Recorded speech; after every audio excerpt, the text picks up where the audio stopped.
Okay, I'm down. You got limits, man. You got limits, man. Okay, I'm down. Hello and welcome to the Katie Halper Show, Useful Idiots special co-stream of the Republican National Debates, the RNC debates. We're very excited to be here with you. We thank you for coming. We know this is going to be a painful night, but hopefully it'll be less painful watching this with us. We also have some drinking games that we're going to play so you can laugh instead of cry, or maybe do both. But before we go over those drinking games, everyone, welcome. Hi to everyone watching on YouTube. Also, hi to everyone watching on Rumble. Please do give the thumbs up. Like the stream, give it a thumbs up. Please do subscribe. Hit the like button, hit the share button, and hit the subscribe. Hit subscribe and then press the bell. And I'm going to bring in the guests one at a time in no order, except for the order how they appear on my screen. So first we have Pascal Robert, co-host of This is Revolution podcast. Hi, Pascal. Hey, Katie, how are you? Good, you? Thanks for coming. Not a problem. Glad to be here. Next, we have Sam Biagetti of Historiansplaining, the Historiansplaining podcast. Hi. Hi, it's great to be here. Thanks for coming. Thank you.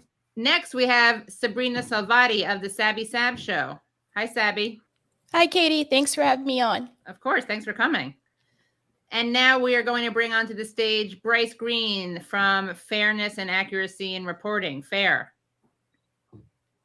You're muted. Don't let the corporate media silence you. That's your beat, but you're showing instead of telling. Classic. Okay, well, yeah. And always a pleasure to be on with you, Katie. Thank you. And last but not least, Medea Benjamin of Code Pink. Hi, Medea. Hey, good to be on with you. Looking forward to the the debates. Whoops.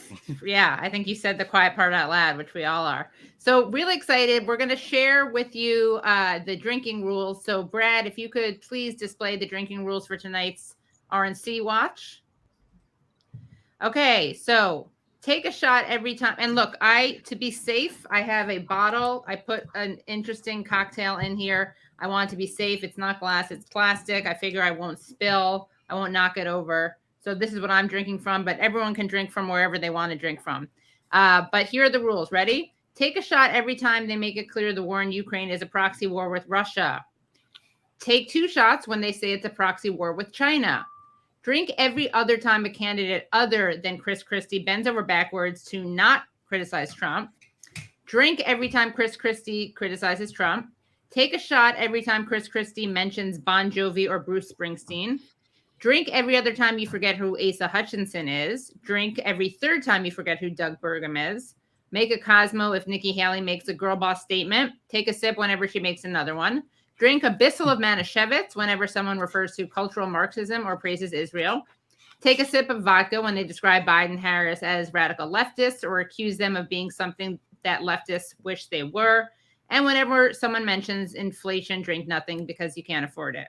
So those are the rules. Anyone have any additions, modifications? We're open to taking more rules suggestions during the stream. We're going to die. I know. Guys, everything that I said, make sure you have like 5 sips of water between all of those things. Yeah.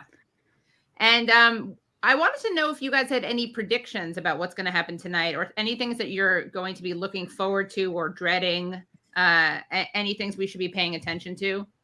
I think I predicted this debate is going to be profoundly boring because Trump is not there, and that everyone is going to try their hardest to take shots at Trump and make him the devil. Okay. I definitely think, following up on that, it'll be interesting to see who takes the bait there, because I think some people are actually afraid of vilifying Trump, but I think we'll definitely see the moderators trying to bait them into doing that. I think there'll probably be shots at Ron DeSantis too, because he's been doing the strongest of any of these schlemiels here tonight, and but he's been doing worse in the last few days, so they smell blood in the water. Right. I think Vivek is probably going to be the standout candidate tonight. You think he's going to rap? I hope not. Yes, I hope he does. Spicy little vignettes he tells that are modernly interesting. Yeah. He's know, the he only did- one with personality. Yeah, he does have personality, and he did say, I guess, that rap is not one community, because I guess Eminem isn't a fan of his, even though he's a fan of Eminem. So he's shattering the notion of the monoculture of hip hop. Really important. Medea, you're muted. Silence this time, not by the mainstream media, but by your own hand, accidentally. He touched the third rail of Israel, saying that we shouldn't keep giving money to Israel. So he's going to be attacked on that Yeah. one. Vivek said But that? I think Vivek said that. And Wow. yeah, and I think you're right, Sabi. I think he's going to be the most interesting guy here because he wants to be seen as not playing by the rules. Yep. He's also- spontaneous. Yeah, he's also one of the only people, like Politico, who's talked about Omar al-Bayoumi and the Saudi connection and 9/11. And Oh, I know yeah. that Mike Pence has been trying to attack him for that. But I mean, the facts are pretty clear, so we'll see how that goes if he brings it up. Oh, so Yeah. he's in truther territory. Yeah, too. he is. Yeah. No, going for the QAnon crowd. Nice. Is he also the only one like under 80? No, under Yeah. 50? DeSantis He is. is 44 years old. I Oh, mean, that's Really? Oh my right. God, he he is looks young. so He much seems like an old older. guy. Oh. I know, he Yeah, really no, he's does. 44 He's old years guy old. energy. That's crazy. He is. I should have added someone. So let's see. Did we just add in another one when Vivek virtue signals young voters? Someone put that in. When I neglected Mike Pence a little bit and Ron DeSantis. Let's see. Should we do a every fifth time Ron DeSantis uses the word woke? Woke, yeah. That's just He's what I was A actually thinking. whole bottle really- if another he's fly actually lands on Mike backed Pence's off. head. Or maybe when Ron DeSantis, when Pence wakes us up. Will that mean he wakes up? No, it means he puts us to sleep. So if we Oh, I wake see, up when right. he's talking, Yeah, then that we would can be- take yeah. a drink. Okay. Yeah, if he does. Boring. Yeah, Very I boring. agree. I agree. DeSantis has backed off a little bit from the woke gravy train. by the A little way. bit, yeah. He went Probably too because he far. learned that it's not as important to You know, voters as he was who- led to you know believe. who backed him off was Trump. Trump kind of shut the whole woke thing down. He was like, it doesn't mean anything anymore. There's no Right. mind it. So what about the abortion thing? Will they all come up with how many weeks? Like, Oh yeah, this is a good one. Let me add this. I'm adding some last 6 minute. weeks, 10 weeks, no, 12 weeks, no, federal ban, no. Oh yeah, if they state- try to out abort, if they Yeah. try to out anti-choice out each unabort other. each Yeah. other. Out Yeah. on a board. Yeah. Here's my question: out of everyone on the stage, which one do you think would be the best president? Ooh. Oh, All of God. them. Is that what this is about? Well, That's a I good mean, question. taking all the bad qualities and all the interesting ones and all I think the one who all the would actually whatever. be most status quo in terms of the level of horrible he would be is Chris Christie. It's Chris Christie, yeah. Oh, Yeah. interesting. You think Chris Christie? That's very interesting. Meaning He the I'm not best saying that of the makes him bunch? the best president. I'm saying he would be the most status quo, horrible Republican. Well, because he's also The least bad. he's somewhat competent, right, as administrator. He's been a governor of a state. Oh, you're saying he's the least bad. You're saying he'd be No, the he's least. the least bad because I he's see. played Republican governor in a stronghold of Democratic Right, I see, triangulation of states and understands how to play the game of compromise, and also has governed the state where he can't go that crazy. He can't be DeSantis in New Jersey Right. because it's, you got a strong union base. The Democratic Party is relatively strong. So he's not going to go as far as a DeSantis if he gets in power. DeSantis will be crazy. Pence will be crazy. The rest of them will all be crazy. But I think that Chris Christie would be a horrible, mediocre Republican. I mean, I'm not saying he wouldn't be horrible, but he would Right. be typical horrible Republican. It's a deliberately loaded question. Yeah, it's a trap. It's a trap. But Yeah. I I'm think not Ni- answering. I think Nikki Haley is kind of in the same basic range, maybe, although she's kind of more of a mystery meat, I think, than Chris Christie. Like I can't tell what she's up to or what she thinks, but she's also kind of a standard Republican. But the thing is, though, she Right. governed a profoundly reactionary state, which makes me kind of worried about her. Yeah. Yeah, she is a super hawk too on Yeah, foreign she's policy active. issues. Her I mean, we foreign saw policy her at the issues. UN. I Our thought you foreign said policy super issues hot. are- I thought you said super Super hot. I was like, hot. yeah, that's so That too. objectifying. She So thinks objectifying. she's super hot, does but think she she's is, yeah. super hawk. Yeah, she's her super foreign hot. policy is horrible.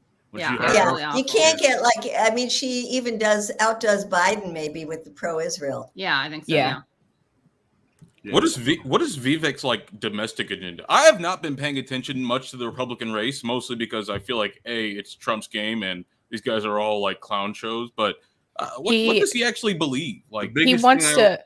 Go ahead. So he has this thing called like civic duty voting, where he wants to increase the voting age to 25. Or if you're 18, you have to pass a civics test, or you have to serve in the military for a certain period of time. Yeah. So He's basically, so he wants free to- market. He wants to deny suffrage to Yeah, adults. it's weird. Yeah, he's That's super weird. free market, and I think he's came up with this interesting thing about the fundraising. Did you catch that? That any of you could be a fundraiser for me and make money at the same time, Wow. and you get 10% commission for any money you raise for me. Let's take it away from the oligarchs that make big money from these campaigns, and let's give it to the ordinary people. I thought that was brilliant. He strikes me as one of those Republicans. it's like if Andrew Yang was dumber. Yeah, he strikes me as one of those Republicans who said the cornball line is like, you know, Social Security is a Ponzi scheme, right? We got to get rid of that. Yeah, he's totally within that mantra. But Andrew Yang likes Vivek. Oh, that makes it even more It scary. makes sense to me. Yeah. Well, and his whole persona sort of seems to be summed up as "I am America and so can you," right? He's kind of that Yeah, the line. American dream, American exceptionalism, and with aspirational. and with the Indian kind of. He's like he's playing the model minority card in his campaign, if you will. Yeah. See, I was first introduced to him. I saw some clip going around a few months ago, and he was on like a morning show, and someone was talking like, well, okay, so what experience do you have like being any sort of civically engaged? And he was like, well, I don't think that's necessary. And I was like, oh, he's one of these guys. He's one of these guys who just thinks that just by sheer force of charisma and like fast talking, they can just get to, the highest levels.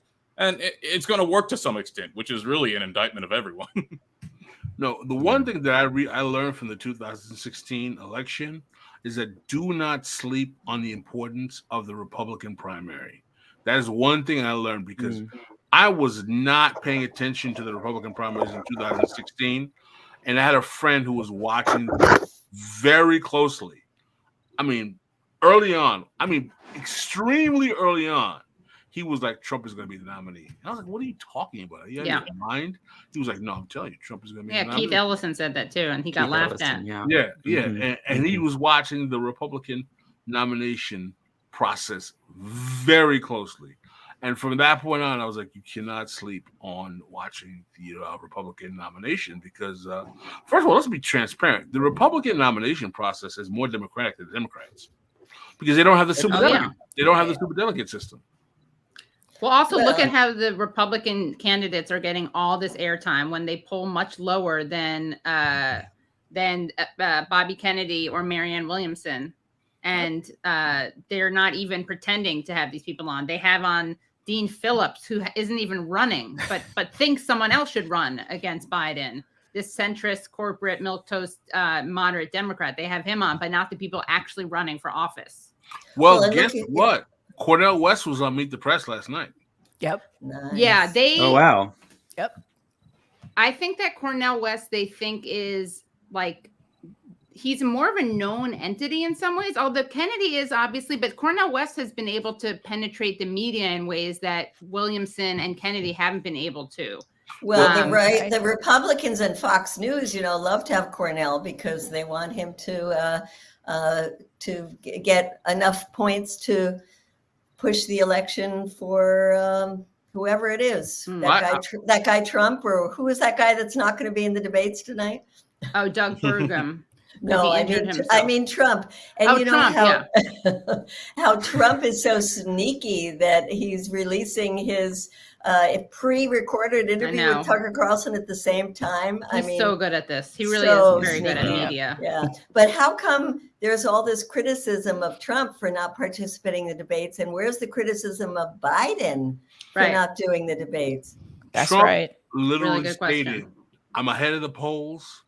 Debates can only hurt me. I'm not participating. I mean, it was totally transparent. He was Yeah. like, why should a debate can only hurt me? I'm winning the polls. And that's Yeah. one of the things people like about him, that he says stuff like that. Yeah, first I thought it was because he wouldn't do that loyalty pledge. But now he's just come right out and said, why should I? Yeah. So Burgum isn't going to be here. Is he? I know I'm he sad. injured himself playing. I think he playing, is. Is he? We He didn't know if he came could to stand. he came to the rehearsal. Oh, he When did. he- Okay. He's very interesting. Like you were saying, Vivek sort of cultivated out this kind of entrepreneurial fundraising. Well, Burgum apparently just gives out $20 gift cards if you donate $1 to him. I'm not advertising for him, but apparently this is what he does in order to get enough donations to qualify to be in the debate. Wow. Basically, I may wait a donate. minute, I may wait a donate minute. for him. That can't depending be on where- legal. Great, yeah. And then Asia Hutchinson did one greater in that he's just giving out $20, not gift certificates. $20, and he did it with college students. He figured out that like every college student knows 100 people who could give $1. So if they give $1, they get $20 for each new donor they get. Wow. So, and then I'm sorry that poor Francis Forrest didn't make it in, Yeah. but he had a great one, which he was raffling off going to see Lionel Messi in Miami, play in Miami. So they all have these gimmicks. I want to know what the pretty gift amazing. certificate is for. Yes. Yeah, that's a good It's question. not- Is it For the RNC gift shop. Yeah, then Yeah. I wouldn't do It's it. not to Disneyland. not just Chick-fil-A? Yeah, I right. did some research on some interesting stats. It seems that the hardcore percentage of the Republican Party that are do or die Trump people is about 41%, and somewhere around 57% of the party is still up for grabs. But what seems to be problematic is that all of the contenders for the primary have been fighting for Trump's 41% and haven't been trying to Right. cultivate the 57% of people who are kind of still gray area on Trump. So everyone in the Republican primary is fishing in the same water for the same voters that have already got Trump, that Trump has already got locked down. And that's how they're like the Democrats, because they also don't know how to get people who to vote. Right. They don't know how to cultivate their own base. Yeah. Yeah, and that's a really interesting point. I happen to live in a Republican area. It's a Republican area of a blue state. And a lot of people I hear and interact with, like in my work life, like Trump. But they're also really dismayed by the way he's behaved since he lost in 2020. They're embarrassed that he's like a sore loser. And there's a lot of ambivalence. So I think that's the kind of people you're referring to, maybe, who are in the Trump sort of camp, but are more and more feeling like, can't we move on to someone else? Did you guys Well, hear that the Ann Coulter is now writing for the New York Times in anti-Trump column? Are you serious? It's serious. She premiered today. Oh my God, no. Wow. Well, Jen It just Psaki keeps getting had on worse. Alberto Gonzalez, as in the torture architect. She had him on Inside with Jen Psaki to talk about the Trump indictments, as if this guy should be anywhere near declarations of legality or democracy. I mean, it's like you can't make this up. This guy has blood on his hands from Gitmo and Abu Ghraib, and he's a source. But MSNBC welcomes him with open arms. I mean, this is American media. I mean, do you think? I mean, you could under the Trail of Tears of the murder of all the people they have as military consultants going back 20 years. Man, this is the norm in this country. But again, as you know.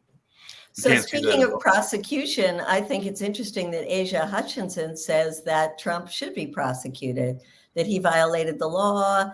And what's the amendment that he talks about? 14. That he violated the amendment, that he engaged in insurrection. So let's see, he's going to come out swinging tonight on that, I think, because, so many of the rest of them.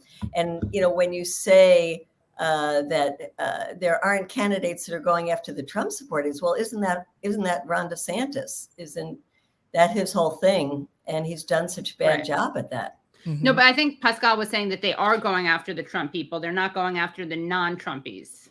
Yeah, that's the problem. They're all fishing in Trump's waters. Oh, Well, they're probably angling to be his running mate, right? A lot of them. It's a very good point. You know, that's something a lot of people haven't even considered yet. I think that the best running mate that Trump could pick if he became the nominee is Nikki Haley. Yeah. And I think she wants it. I think she wants it too. Don't forget, she's been very diplomatic towards him. She served in his administration. She was the U.S. ambassador to the UN, I believe. Yeah. That's right. Yeah. She'd be horrible. Yeah, absolutely. She'd be rough. She'd be rough. Watching her debate Kamala Harris would be interesting, though. Yeah. Did you hear her say something how she wouldn't let unions into her state because I saw that. Taint the waters. Oh my God. Yeah, I saw that. Yeah, I told you, man. She'd be worse than Chris Christie, man. if she ever became president. I'm convinced about that. Yeah. It was actually pretty controversial when she won in South Carolina as governor. Even people of her own party, they said that they didn't want her to be governor of the state because she's Sikh. So some people had a problem with that. They didn't want her to be governor. Wow. Wow. Well, that's South Carolina history. That doesn't really shock me that much, but Well, and it seems that's been an issue for Vivek Ramaswamy, right? That he sounds a lot of like religious slogans, even though, you know, he's from a Hindu heritage, but he seems to kind of want to reassure people that like his religion is legitimate, which obviously it is, but he's trying to kind of bridge to, you know, the largely evangelical Republican base, right? And he's had slogans about like one God. Yeah. Wow. Like, So we haven't talked about Tim Scott at all. Yeah, you're right. Tim Scott. Sammy, you want to take that one? He's the other one from South Carolina. Yeah, and he's the positive guy. He's like, you know, glass half I full. love America. It's been good to me. I think this is the greatest country in the world. That's perfect. Yeah, he just makes the most like American. He also just makes these really like what should be very obvious anti-racist statements that somehow require being said out loud. Well, I mean, listen, one of the problems I have with Afro-Republicans, if you will, is that they spend so much of their enterprise trying to prove that everything that is wrong in the life of Black America is their own fault, and that they cry about racism. I was like, if you were just a fiscal Republican who loved capitalism, who was like, you know, all that other stuff, and just shut up about talking about, like, it's so interesting how we talk about race too much in America. Yet I have not met a Black Republican whose whole purpose is to be, you know, a basically racial, you know, whistleblower within the Republican Party.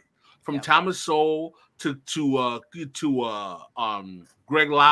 Glenn Lowry, to all of them, they're all race hustlers on the right. That's why I tell people all the time, there are right-wing race hustlers and left-wing race hustlers, and they're just right-wing race hustlers because not one of them has gotten an entree into the Republican Party without hustling about some aspect of race. Well, guys, let's return to that because that's a great note to return to. Very provocative, important take. I think they're lining up. So should we go to the debate? And we'll keep talking, obviously. Natalie Grant singing our national anthem. And she is outstanding, and so is this. This is a live drone shot now, working its way through the arena. As we showed you this morning on America's Newsroom, you want to grab your popcorn, right? Well, I was thinking that tonight I would love one of those pretzels with some Wisconsin cheese. Yeah, you could get that here. This is Natalie Grant, and let's go. Oh my God, look at Mike Pence. He's got a heart. Yeah. Tim Scott looks like he's going to cry. He's singing along. He's singing.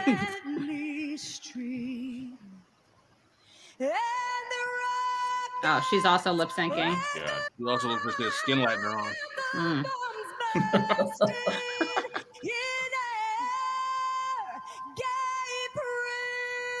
You could hear her southern accent there. It's funny. I Proof. know. Proof. Oh my God. He's making so some awkward. kind Why of does gang he sign. look like he's Yeah. in so much pain I right know. now? He's like grimacing. That was such a shit-eating grin. Surprised I don't see more Rumble logos anywhere.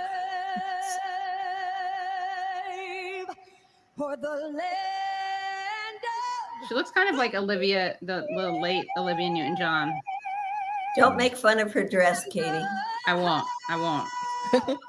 No matter what.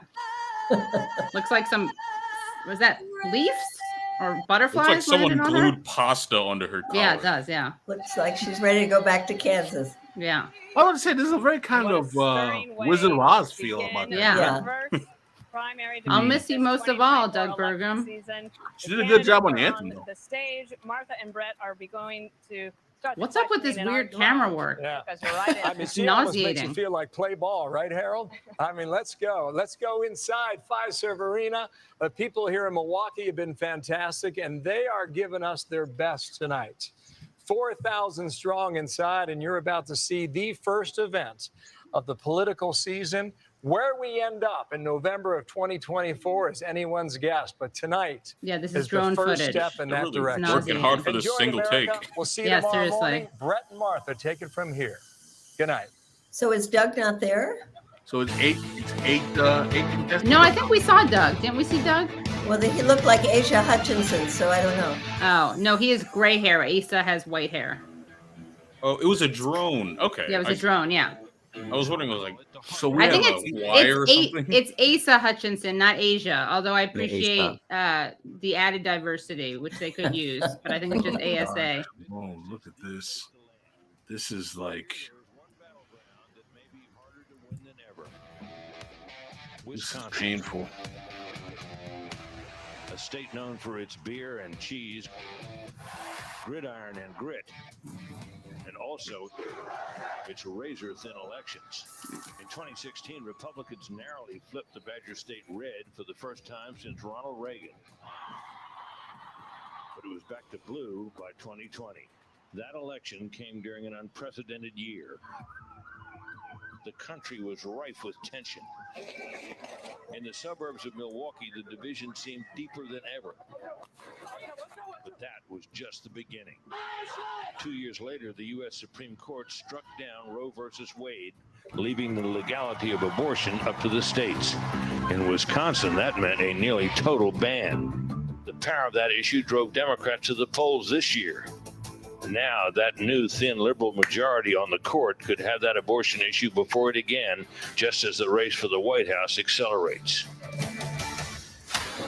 Tonight, the Republican candidates will face off at the home of the Bucks and the Marquette Golden Eagles, hoping to return next July to this city on the shore of Lake Michigan to accept the Republican nomination at their party's national convention.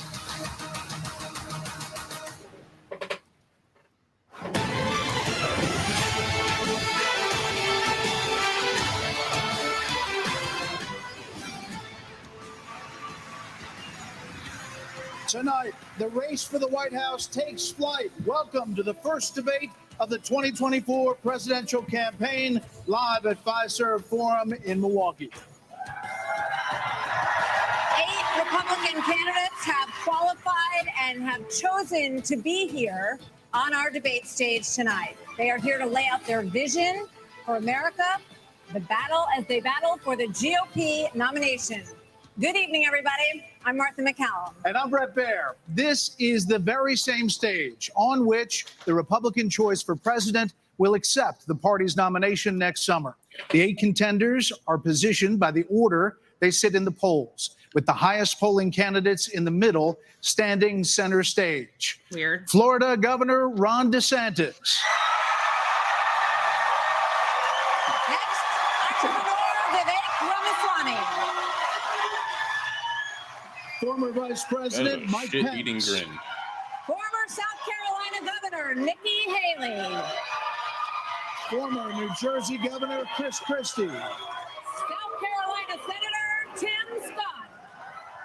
Former Arkansas Governor Asa Hutchinson. And North Dakota Governor Doug Burgum. Oh, so he made it. That's very Made it. Some ground rules for tonight. We'll ask the questions, and then candidates get 1 minute to answer. If someone is singled out, you get 30 seconds to respond. And when the time runs out, we all will hear this. Very Whoa. pleasant. Very So tonight, these candidates have a big opportunity to break out of the pack and to explain why they are best prepared to be the Republican choice for president. At a time when the likely Democrat nominee, President Joe Biden, is working to convince the country that with Bidenomics, things are looking up. They call my plan Bidenomics. I'm not sure they meant it in a totally complimentary way at the time. But guess what? It's working. Creepy. But is it? More than 65% of Americans say the country is headed in the wrong direction. And here's the reality for some voters we talked to here in Wisconsin this week. We have noticed a dramatic increase in prices at the grocery store just across the board. Gas is high and food is high. A lot of people's out here homeless because they can't buy food. It's tough when you got mortgage rates at 7-8% versus 2 to 3. It's just you can't afford a house anymore. Inflation is ridiculous. It's killing us out here. As we sit here tonight, the #1 song on the Billboard chart Oh my is God. called Rich Men North of Richmond. That was It is by a singer from Farmville. Oh, they love that. Oliver Anthony. His lyrics speak of alienation, of deep frustration with the state of government and of this country. Washington, D.C. is about 100 miles north of Richmond. These rich men north of Richmond, Lord knows they all just want to have total control. Want to know what you think, want to know what you do, and they don't think you know, but I know that you do. 'Cause your dollar ain't shit, and it's taxed to no end. Cause the rich men, cause the rich men. So, Governor DeSantis, why is this song striking such a nerve in this country right now? What do you think it means? Our country is in decline. This decline is not inevitable. It's a choice. We need to send Joe Biden back to his basement and reverse American decline. And it starts with understanding we must reverse Bidenomics so that middle-class families have a chance to succeed again. We cannot succeed as a country if you are working hard and you can't afford groceries, a car, or a new home, while Hunter Biden can make hundreds of thousands of dollars on lousy paintings. That is wrong. We also cannot succeed when the Congress spends trillions and trillions of dollars. Those rich men north of Richmond have put us in this situation. And finally, we need to lower your gas prices. We're going to open up all energy production. We will be energy dominant again in this country. I showed it could be done in the state of Florida. I pledge to you as your president, we will get the job done, and I will not let you down. All right, Governor DeSantis, thank you. Governor Christie, do you agree with Governor DeSantis just said there? And why would you be better on the economy than him? Well, look, I do agree predominantly with what Governor DeSantis just laid out. And I think that if you asked every one of us up here, that we would agree predominantly with what he just laid out. Here's the difference. The difference is that we're going to have to work and make sure that we sell these ideas. And be able to put ourselves in a position where we get a majority of the vote, not only by winning the Congress and the Senate in 24, but also by having someone who's had the experience of doing it. Now, I was elected as a conservative Republican in a blue state with 61% of the vote, with a Democratic legislature against me the entire time. And we still, through hard, strong decision-making, brought them around to our point of view. We cut taxes in New Jersey. We cut debt in New Jersey. We made sure that each and every time we were confronted with bad Democratic ideas, we stood and stopped them. And when there were good ideas, we brought people together to make progress going forward. Truth and accountability are the things we need to do to fight waste. And I'd say the last thing is this, Brett. We cannot sit by any longer and allow the kind of spending that's going on in Washington, because every dollar they spend is a dollar that these people are not allowed to spend on their children and their grandchildren. It's robbing our country, and it's wrong. Well, Governor, let me just follow up very quickly. New Jersey, when you were governor, had the second lowest credit rating in the nation after Illinois. It was downgraded 11 times. Yep. Yeah, and that's what happens when you inherit a blue state that has done that. But when you look at what we did on debt, Brett, in that state, we cut debt in that state, debt that had been left to us by 3 Democratic gubernatorial predecessors of mine who ran up that debt tremendously. And what you also saw us do was to cut the unemployment rate in half. It was over 10% when I became governor in 2010. What we also did was cut pension payments to public employees to make sure that taxpayers were not being soaked by a public employee union system that was killing the taxpayer. Thank you, Governor. He cut Governor pensions. Scott, Tim Scott, Senator Scott, Yeah. excuse me. The song also goes after welfare programs. As a senator, now President Biden argued for freezing federal spending, this was back in the 80s, and dealing with sacred cows. He does not talk about that anymore. You have been a senator, though, for 10 years. So what have you done to rein in the increasing size of government? Well, thank you for the question. Over the last several years, I've had an opportunity to vote against spending package after spending package after spending package. What we also need to understand is that Joe Biden's Bidenomics has led to the loss of $10,000 of spending power for the average family. When you see 16% inflation, your gas is up 40%, your food is up 20%, your electricity is up 20%. We can stop that by turning the spigot off in Washington, sending the money back to the states, and allowing the decisions to be made at their own houses. I helped write the Tax Cuts and Jobs Act in 2017. We cut taxes for a single mom like the one that raised me by 70%, for dual households by 60%, returning to the average family $4,000. If you don't send it to Washington, we can't spend it. That's good news for the American people. Okay, but just to follow up, you did. And during the nothing Trump about cutting the administration, $1 you trillion approved, military budget. 4.4 trillion, 4.1 trillion, 1.7 trillion over the course of that administration. That's a lot of money. There's no doubt that during the Trump administration, when we were dealing with the COVID virus, we spent more money. But here's what happened at the end of our time in the majority. We had low unemployment, record low unemployment, 3.5% for the majority of the population, 70-year low for women. African Americans, Hispanics, and Asians had an all-time low, but our inflation was at 2%. Under Joe Biden, we've seen the exact opposite. We've seen inflation explode, which led to 12 Federal Reserve increases that's devastating home buyers today. Mr. Ramaswamy, you're listening to these answers. If I may, Hold on one second. We're going to, so I don't know if I get a chance to respond. He didn't mention you specifically, but we'll be with you in a second, Mr. Vice President. Mr. Ramaswamy, listening to all of this, why should voters choose you over more experienced politicians on this stage?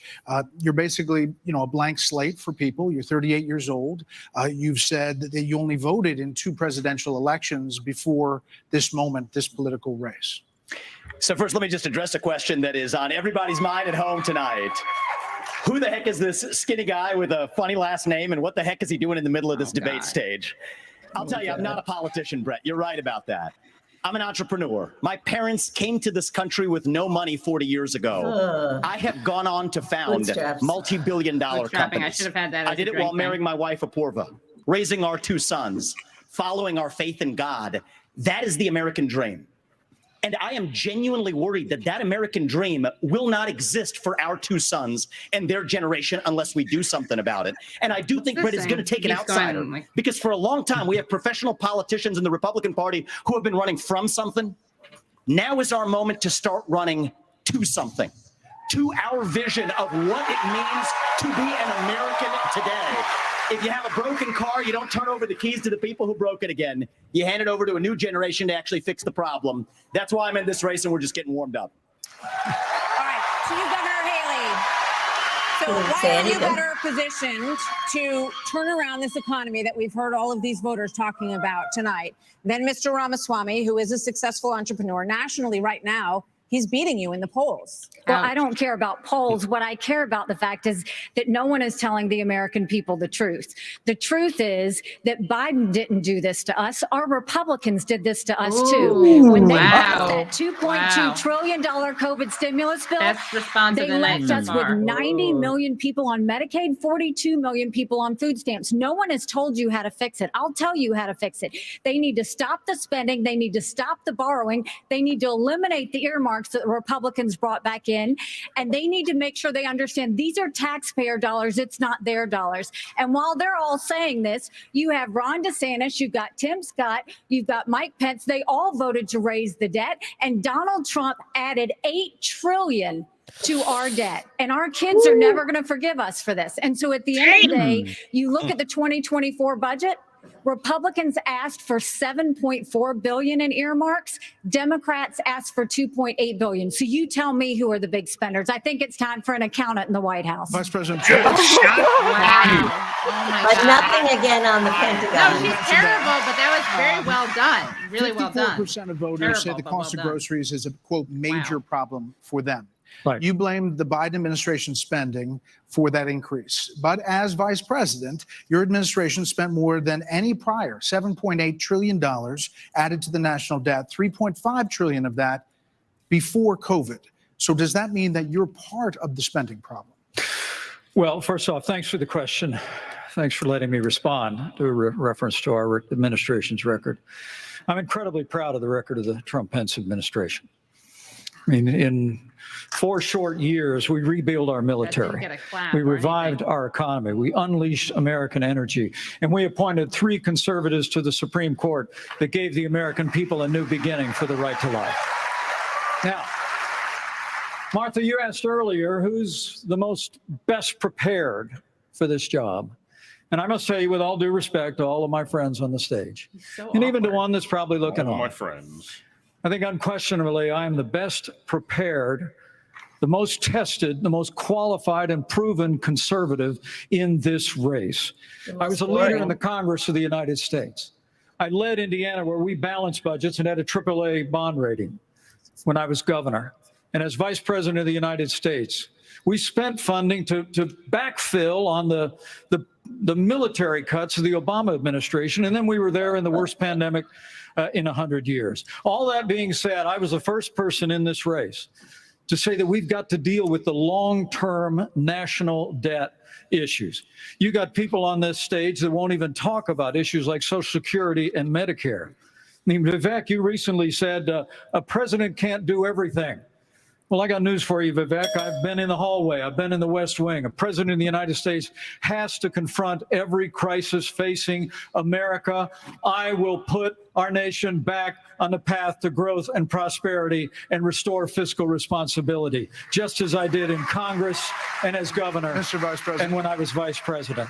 But Yeah, I mean, hold on. Yeah. You were named earlier. Vote. I'm going to get Vivek first. We'll get to both of Yeah, this isn't that complicated, guys. Unlock American energy, drill, frack, burn coal, embrace nuclear. Put people to work by Like, no longer drill, paying them baby, more to drill. stay at home. It's like destroy Reform the US world. Fed, stabilize the U.S. dollar, and go to war. The only war that I will declare as U.S. president will be the war on the federal administrative state that is the source of those toxic regulations acting like a wet blanket on the economy. So I'm not sure I exactly understood Mike Pence's comment, but I'll let you all parse that out. For me, it's pretty simple. That's something a U.S. president can do with focus, and I'll deliver on Well, it. let me explain it to you. Let me explain it to you, Vivek, if I can. Oh boy. I'll go slower this time. You know, I sometimes struggle with the reading Look, comprehension. I was a House conservative leader before it was cool. I actually pushed a deficit reduction act. That was the last time we actually reduced the national debt in the United States when I was the leader of House conservatives. I balanced budgets and cut taxes when I was governor. I mean, look, Joe Biden has weakened this country at home and abroad. Now is not the time for on-the-job training. We don't need to bring in a rookie. We don't need to bring in people without experience. We need to bring He was waiting to use that line. Yeah, he was he waiting. did. Yeah. Hold on, it's 30 seconds when you have a rebuttal, okay? And you are up, Governor DeSantis. So here's the thing. Why are we in this mess? Part of it, and a major reason, is because how this federal government handled COVID-19 by locking down this economy. It was a mistake. It should have never happened. And in Florida, we led the country out of lockdown. We kept our state free and open. And I can tell you this, as your president, I will never let the deep state bureaucrats lock you down. You don't take somebody like Fauci and coddle him. You bring Fauci in, you sit him down, and you say, Anthony, you are fired. Who's Anthony? Fauci. Oh, Fauci. Right. I just want to respond to Mike for 1 second because he invoked me back. Listen, now that everybody's gotten their memorized, pre-prepared slogans out of the way, we can actually have a real discussion now. The reality and the fact of the matter is, not really, Mike, actually. We're just going to have some fun tonight. And the reality is, you have a bunch of people, professional politicians, super PAC puppets, following slogans handed over to them by their 400-page super PACs last week. The real choice we face in this primary is this. Do you want a super PAC puppet, or do you want a patriot who speaks the truth? Do you want incremental reform, which is what you're hearing about, or do you want revolution? Okay, revolution. Let's go with revolution. We're going to take control back here. We need everyone to have a moment on the economy. Yeah. I think that's fair. Can I address the There are COVID two issue people that who the have governor not. brought up? We're going to get back to that. We are. There are two people who we have not heard from yet. So let's hear from Governor Burgum and then from Governor Hutchinson on the economy, sir. Well, great. Thank you, Martha. And of course, I'm from a town of 300 people. It's a big deal to make it on this stage with all these folks. But we can drink for that. That's like when you forget who he is. But when they were all wishing me well, and I think I took them a little too literally when they said, go to Milwaukee and break a leg. Hey. But I do want to say on this, we're missing something. We can't just talk about the Biden economy because the economy, energy, and national security are all tied together. Of course, we're paying too much for our energy in our state, in our country right now. But part of the reason why is because of the Biden policies on energy. We've got a plan right now, the $1.2 trillion of Green New Deal spending buried in the Inflation Creation Act is something that is just subsidizing China. If we're going to stop buying oil from the Middle East and start buying batteries from China, we're just trading OPEC for Sinopec. And then belatedly, the Biden administration says, no, we're going to put sanctions on Russian oil. Well, we put sanctions on Russian oil. Well, then it's 20% off. Who's buying it? China. So if you buy a battery in this country, you buy a solar panel, it's being produced in a plant in China powered by coal, or it's being powered by oil and gas at 20% off. And every farmer in this country would like to buy diesel at 20% off, just like they're buying it in China. We can drink because he basically admitted it's a proxy war with China, so we can drink. Thank you, Grant. Delighted to be here tonight. And let me just tell you that I'm a pro-life governor from a conservative state that have a conservative record in which I lowered taxes in Arkansas as governor. I created a $2 billion surplus that I passed over to my successor. And I made sure that we shrunk the size of government. We have 14% fewer state employees in Arkansas after I left government than when I took over as governor 8 years ago. I tell that because that's what we need in Washington, D.C.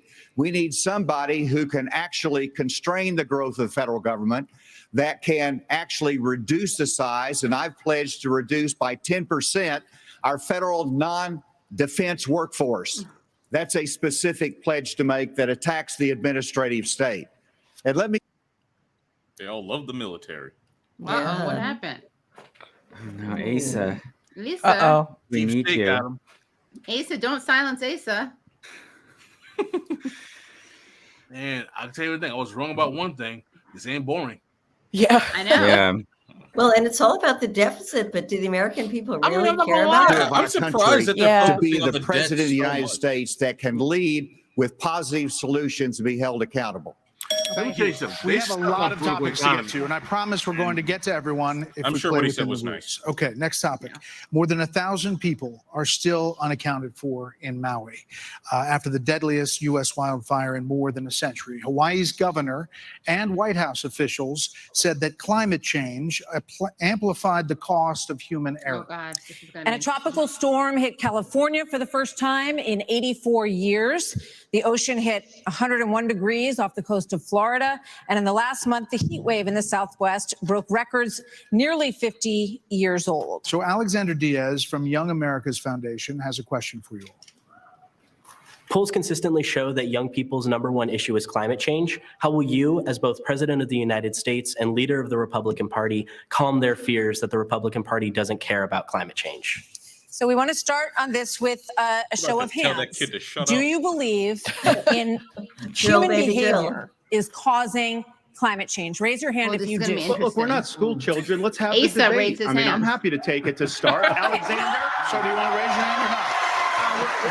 I don't think that's the way to do. So let me just say to Alexander, He's raising this. his hand. First of all, one of the Asa was the reasons only our one who country's raised it. decline is because of the way the corporate media treats Republicans versus Democrats. Biden was on the beach while those people were suffering. He was asked about it. He said, no comment. Are you kidding me? As somebody that's handled disasters in Florida, you got to be activated. You've got to be there. You've got to be present. You've got to be helping people who are doing this. And answer the question? And here's the deal. Let's just answer the question. So is that a yes or is that a yes? Yeah. Is that a hand raise? You do not.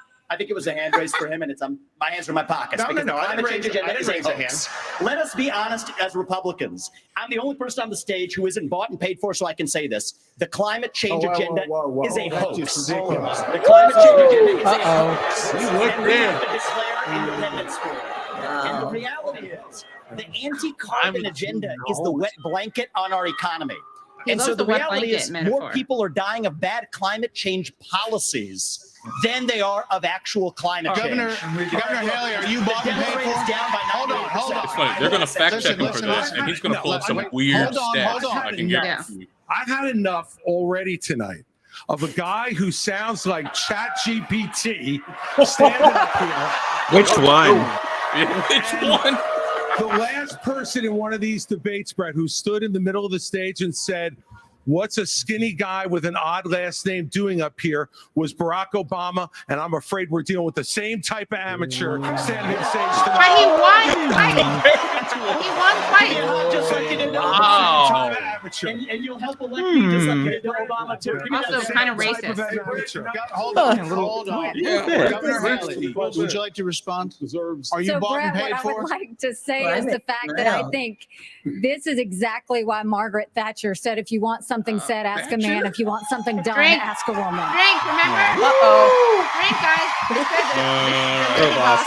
7 minute talking points We do coming care from about Nikki Haley. clean air, clean water. We want to see that taken care of, but there's a right way to do it. And the right way to do it is, first of all, yes, is climate change real? Yes, it is. But if you want to go and really change the environment, then we need to start telling China and India that they have to lower their emissions. That's where our problem is. And these green subsidies that Biden has put in, all he's done is help China, because he doesn't understand all these electric vehicles that he's done, what that does. Half of the batteries for electric vehicles are made in China. And so that's not helping the environment. You're putting money in China's pocket, and Biden did that. So first of all, I think we need to acknowledge the truth, which is these subsidies are not working. We also need to take on the international world and say, okay, India and China, you've got to stop polluting. And that's when we'll start to deal with Senator climate- Scott, are you climate bought and paid for? Absolutely. Are you bought and paid for? I'm sorry. Are you bought and paid Absolutely not. I mean, here's I what thought the he said American people deserve absolutely. is a debate about the issues that affect their lives. Going back and forth being childish is not helpful to the American people to decide on the next leader of our country. Number one, wait a second.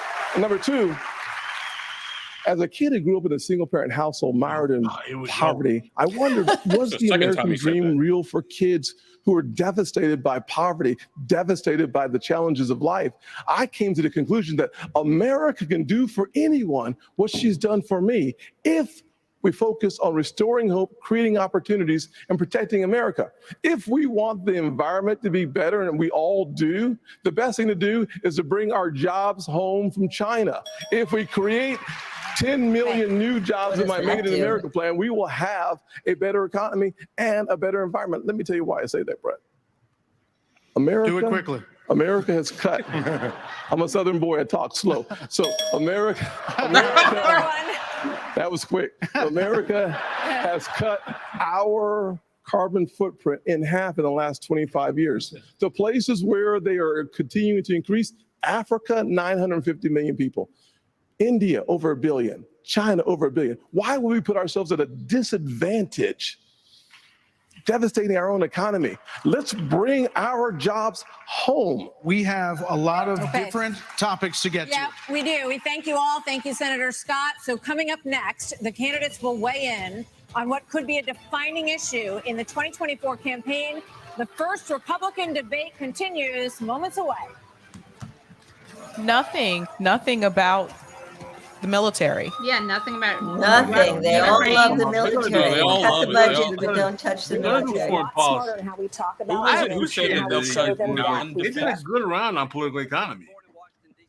They're awful. Yeah. I think like I was kind of amazed by what a good job Nikki Haley's doing. She did a very good job. I mean, let me tell you something. You're not going to find Democrats interrogate political economy in a debate this way. I've never seen it. Not like this amongst themselves. No, it's you. When are you going to hear a Democrat and Democrat debate say it's the Democrats' fault that they signed on to XYZ problems? So, I mean, their politics are horrific. They're globally destructive. But again, my position in trying to be moderately objective here is that they are more democratic than the Democratic Party in terms of exchange of ideas, self-criticism, and everything else. And I think that people who watch this debate are not going to be, they might think, yeah, the problems are horrible, the politics are horrible, but we have to understand something. We're lefties. This is a center-right country. Like our politics are not what's hot in these streets, to be transparently honest. And it depends. I mean, it depends a little bit on what we're talking about. Where, Katie? Well, like Medicare for all, it depends on how you ask the question. Or Minimum wage, yeah. Minimum wage. I mean, they started out with that song, Richmond, North of Richmond. And I don't know if anybody saw the Billy Bragg response, which says, join a union. But I'm surprised they talk so much about the deficit, government spending, and not about, how to improve people's lives. And there you'd have to be talking about decent wages. Well, the thing is, though, in the face of the fact that they're trying to paint Bidenomics as the cause of the malaise people are suffering through in the body politic, I think it's effective to highlight all. If you're trying to paint Biden's spending as why Americans are suffering, and you're a Republican, and you show that's why we need to cut X, Y, Z, to the person who's suffering, he's like, do whatever you need to do to make it better. And if that's what it needs to be done to make it better, because it ain't working now, we have to realize, as people who are consumers of politics, most people don't even like politics. A lot of people aren't really into watching politics as much as we are. And I think sometimes we overestimate the amount of political awareness the average American citizen actually has as to what these politicals are working and how the system actually works. So the point I'm trying to make is that this debate is more interesting than I thought it would be. And I think it's going to captivate some people's attention who are not necessarily Republicans. Yeah. What you're saying is why I was surprised that Biden is actually doing the whole Bidenomics thing. Like, I mean, they know that it's very unpopular, and they're making it very easy for everyone in this debate to just say, oh, well, the economy's bad. And since most people don't know how the economy works, they hear something like, oh, the debt's big. And they're like, yeah, that makes sense. And so it's easy for these people to use it and hammer it over and over again. Meanwhile, they don't care about the debt. Everyone knows that. Right. Well, it struck me.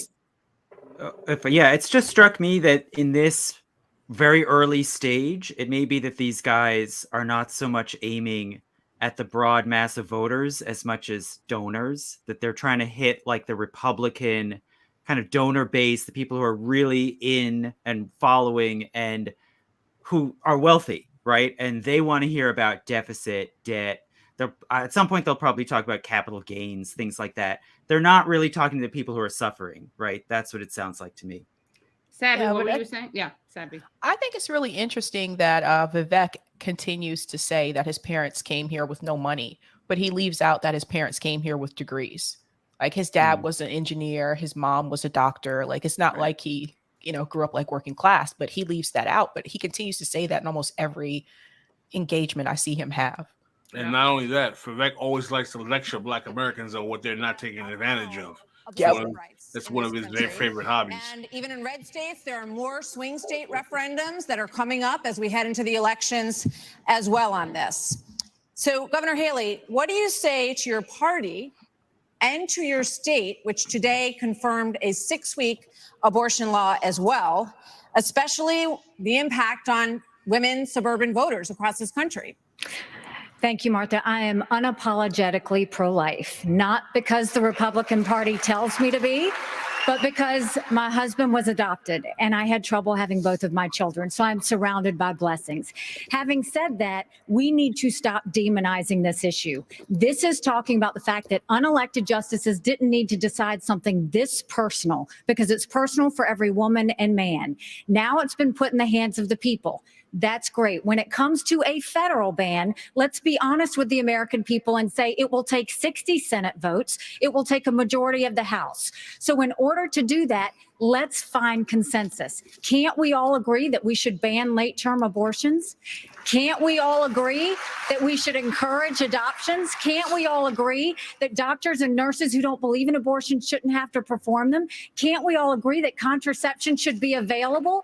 And can't we all agree that we are not going to put a woman in jail or give her the death penalty if she gets an abortion? Let's treat this like a respectful issue that it is and humanize the situation and stop demonizing the situation. Brett, Pro contraception. That is interesting. Vice President Pence. Governor DeSantis, you signed a 6-week abortion ban in Florida. One of your biggest financial backers said that you need to, quote, shift to get moderates or you will lose. What do you say to him and others who say politically that is a tough thing to sell nationally? Well, I would say we sold the biggest election landslide victory in the history of the Republican Party in the state of Florida in 2022. That's what I did. We can win. But second of all, look, you got to do what you think is right. I believe in a culture of life. I was proud to sign the heartbeat bill. I remember one of the most impactful moments of my life was when I heard the heartbeat of my oldest daughter in my wife's womb and then saw the sonograms of all 3 of my kids. What the Democrats are trying to do on this issue is wrong, to allow abortion all the way up to the moment of birth. I know a lady in Florida named Penny. She survived multiple abortion attempts. She was left discarded in a pan.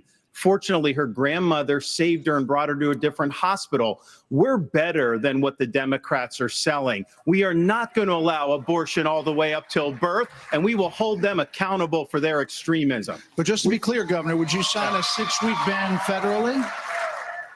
I'm going to stand on the side of life. Look, I understand Wisconsin is going to do it different than Texas. I understand Iowa and New Hampshire are going to do different. But I will support the cause of life as governor and as president. Vice President Pence, you're shaking your head. We must have a national. Hold on, Senator. Vice President Pence, you're shaking your head. Well, look, I'm not new to this cause. After I gave my life to Jesus Christ as my Lord and Savior, I opened up the book and I read, before I formed you in the womb, I knew you. And see, I set before you life and death, blessings and curses, now choose life. And I knew from that moment on, the cause of life had to be my cause. And I've been a champion for life in the Congress, a champion for life as governor, I thought he was going to and say as he was vice president. in a pan alley. To be honest with you, Nikki, you're my friend, but consensus is the opposite of leadership. When the Supreme Court returned this question to the American people, they didn't just send it to the states only. It's not a states only issue, it's a moral issue.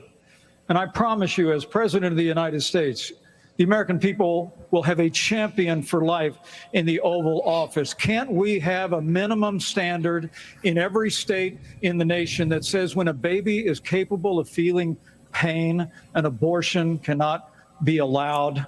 A 15-week ban is an idea whose time has come. It's supported by 70% of the American They're people. doing the weak thing. But it's going to take unapologetic leadership, leadership that stands on principle and expresses compassion for women in crisis pregnancies. I'll do that as president of the United States. He called my name, so I want to respond to that. 30 seconds. So first of all, I will say it is in the hands of the people, and that's where it should be. But when you're talking about a federal ban, be honest with the American people. We haven't had 45 pro-life senators in over 100 years. So no Republican president can ban abortions any more than a Democrat president could ban all those state laws. Don't make women feel like they have to decide on this issue when you know we don't have 60 Senate votes in the House. 70% of the American people support legislation But to ban 70% abortion of the after a Senate baby is does capable not. of experiencing pain. Oh, wow. Leadership. Hold on.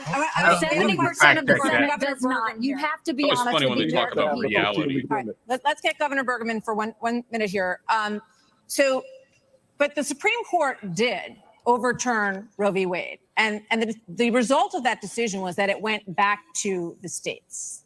So that's where it is right now. So as I understand it, you are not in favor of a federal ban. What do you say about the states? There's about 5 of them, including New Jersey, I think a few others, that allow abortion up until the time of birth, though. If you were president, would you be able to abide that? That's not Well, first of all, I'm a pro-life governor of a very pro-life state. And this issue is, of course, very important. But I am on the record, and I stand behind that we should not have a federal abortion ban. We should not. And the reason why we shouldn't is very simple. It's the 10th Amendment in the Constitution.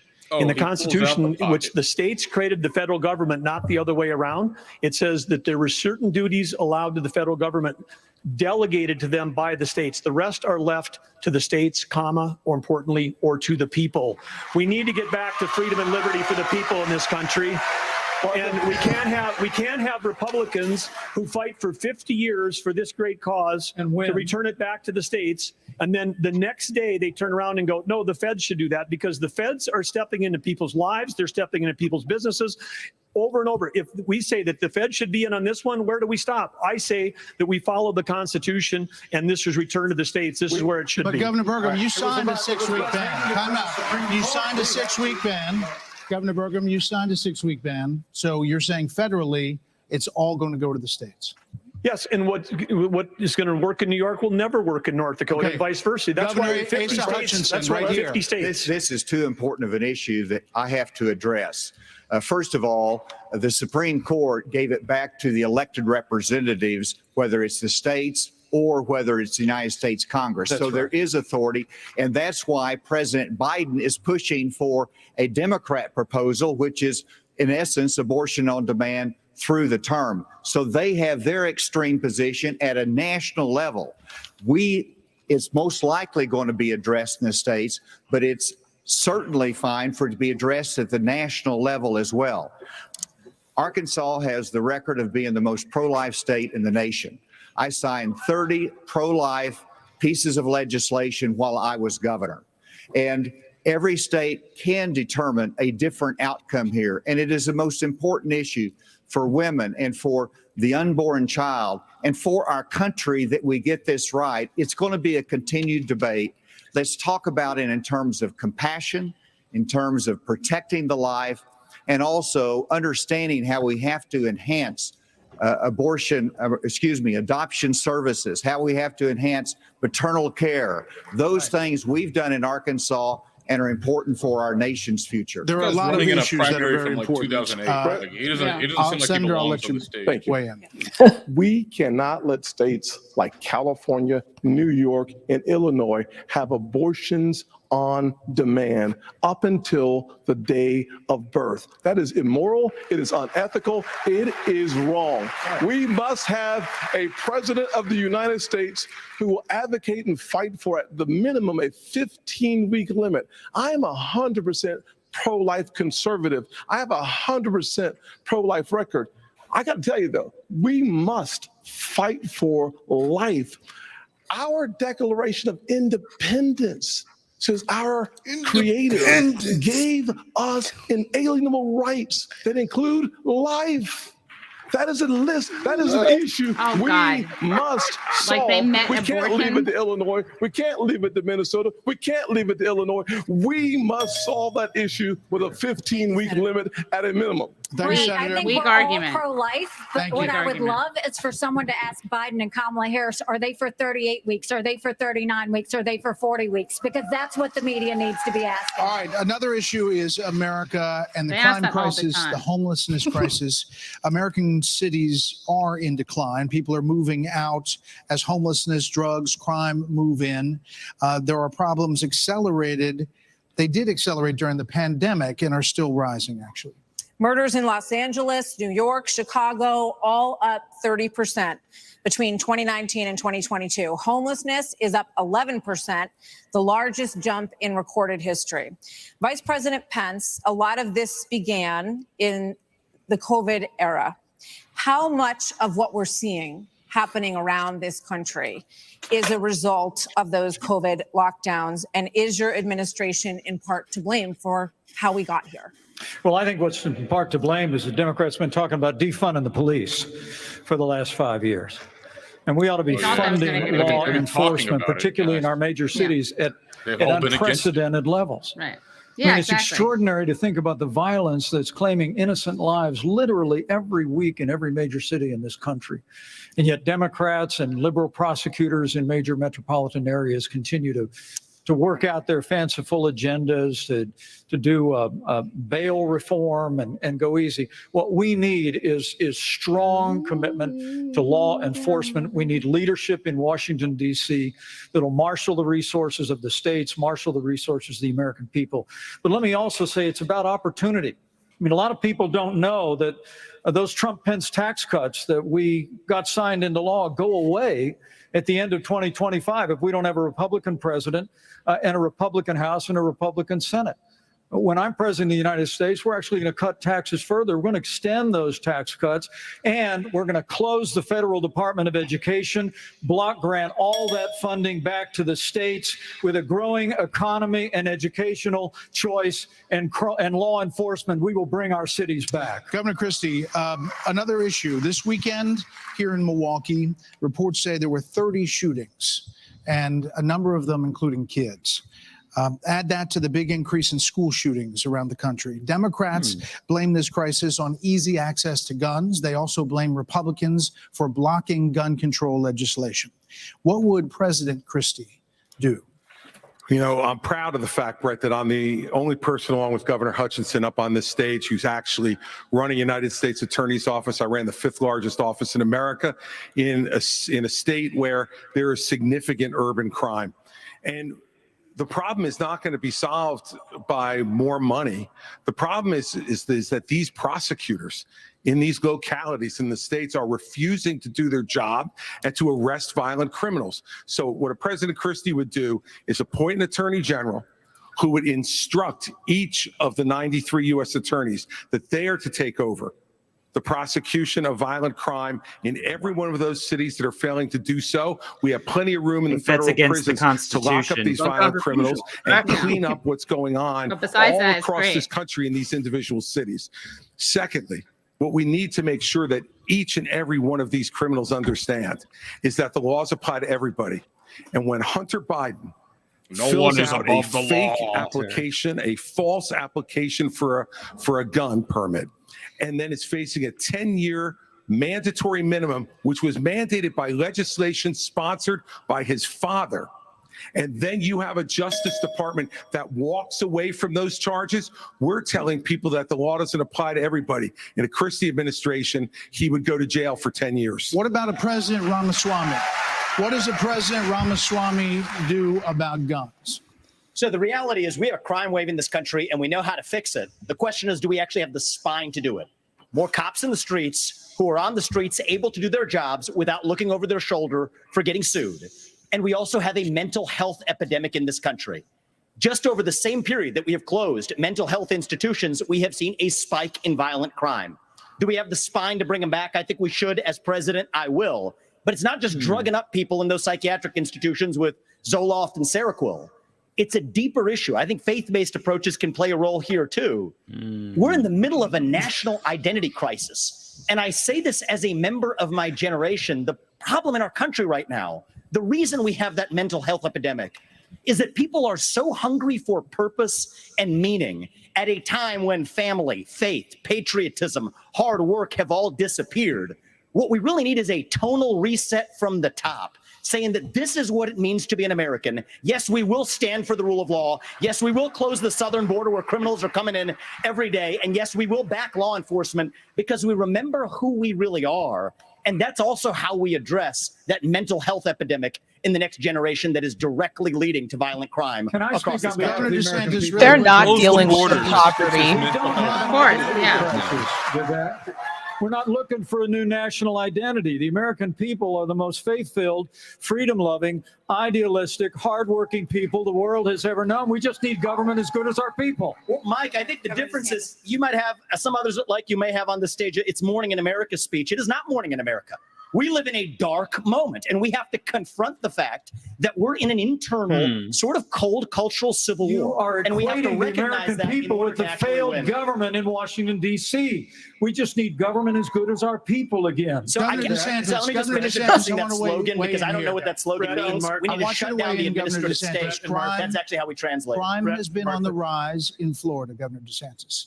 How do you stop crime? Well, actually, crime's at a 50-year low in Florida. Not in Miami. We're happy with that. Well, the statewide, it's a 50-year low. And so here's the thing. These hollowed out cities, this is a symptom of America's decline. And one of the biggest reasons is because you have George Soros funding these radical left-wing district attorneys. They get into office and they say they're not going to prosecute crimes they disagree with. The inmates start running the asylum. There's one guy in this entire country that's ever done anything about that. Me. When we had two of these district attorneys in Florida elected with Soros funding who said they wouldn't do their job, I removed them from their posts. They are gone. Yeah, Soros is like woke, so we can drink. We can drink. Oh, wow. We are Soros and Hunter. all of these people because they are hurting the quality of life and they are victimizing innocent people in every corner of this country, and it will stop when I get into office. Okay, one more here before the break, Governor Gorgon. Brett and Martha, I just thought it was interesting. You asked your question about the problems we're having in big cities. Nobody ever asked the question of what about the crime wave in small towns? Because in a small town, neighbors help neighbors. People understand each other. If a farmer gets sick, everybody comes together and helps him get the crop off. There's accountability. There's transparency. One thing that I think this country could use is somebody in the White House that understands small town values, because that's our road back to get this country on track again. Governor Hutchinson. Very socialism coded.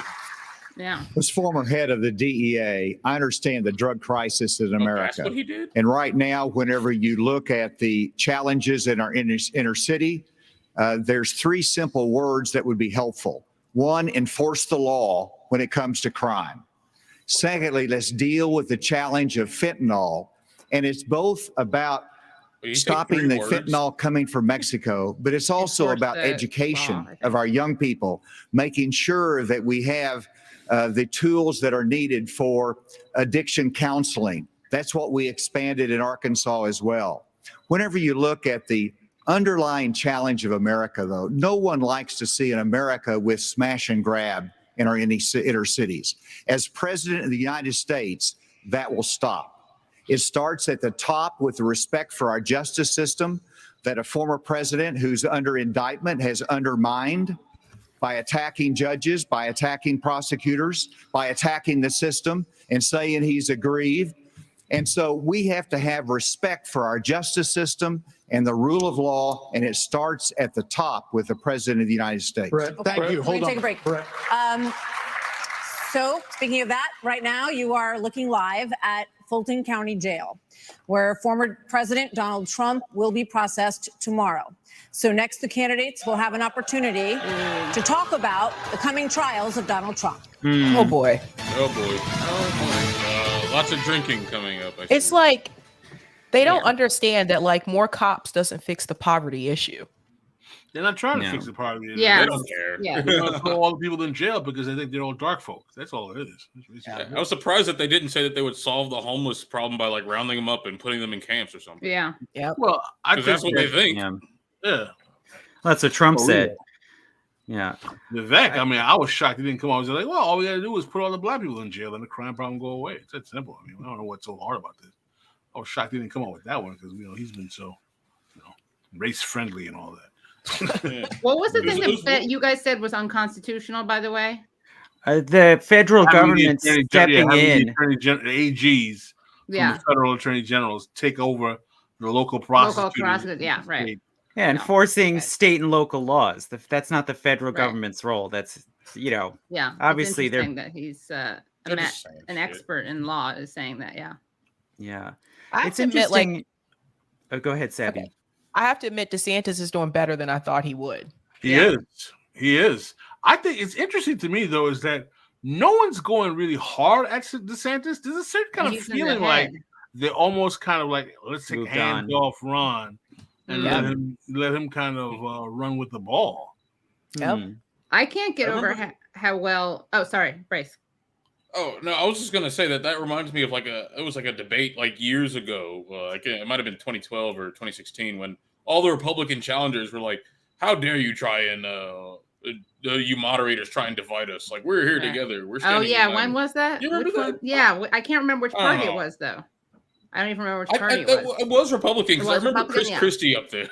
Yeah, that's when he lost the last time. You know what's interesting is that Nikki Haley, I think part of her appeal in this is that she is almost being Trumpian in her fearlessness with which she's criticizing and critiquing the Republican Party, which is something that Trump did that really resonated with people. So she's building up a lot of credibility. I mean, even with me, and I think she's totally full of shit, obviously, and her politics are atrocious. But I can just imagine how effective she's being. And she seemed to be trying to set up a sort of, I'm outside Washington. Yeah. This is all the fault of you guys who are Washington people. Right. And, which is very Trumpian. Yeah, right. Also very Trumpian, yeah. A lot of people try to replicate what made Trump appealing to everybody, and very few people actually understand it. You think Vivek is doing that with I have never been a politician. I am a businessman. I think he's doing it. I think it might be effective to the audience. Well, he's carrying the water with that rhetoric pretty well, though. I mean, he's banging heads against both Pence and who else? Who else was coming at him a little bit? Chris Christie. Yeah, Chris Christie. Yeah. He's a little bit more. He's more glib than. I mean, that's like one of the most glib politicians I've ever seen. Yeah. This guy Vivek. I don't know. He's a little too ready for prime time, in my opinion. But he's scary. The best comeback. Christie's comeback. This guy talks like Chat GPT. Yeah, That was a good one. Can be very good at those. Yeah. He comes from the Northeast. Yeah. Close. Right.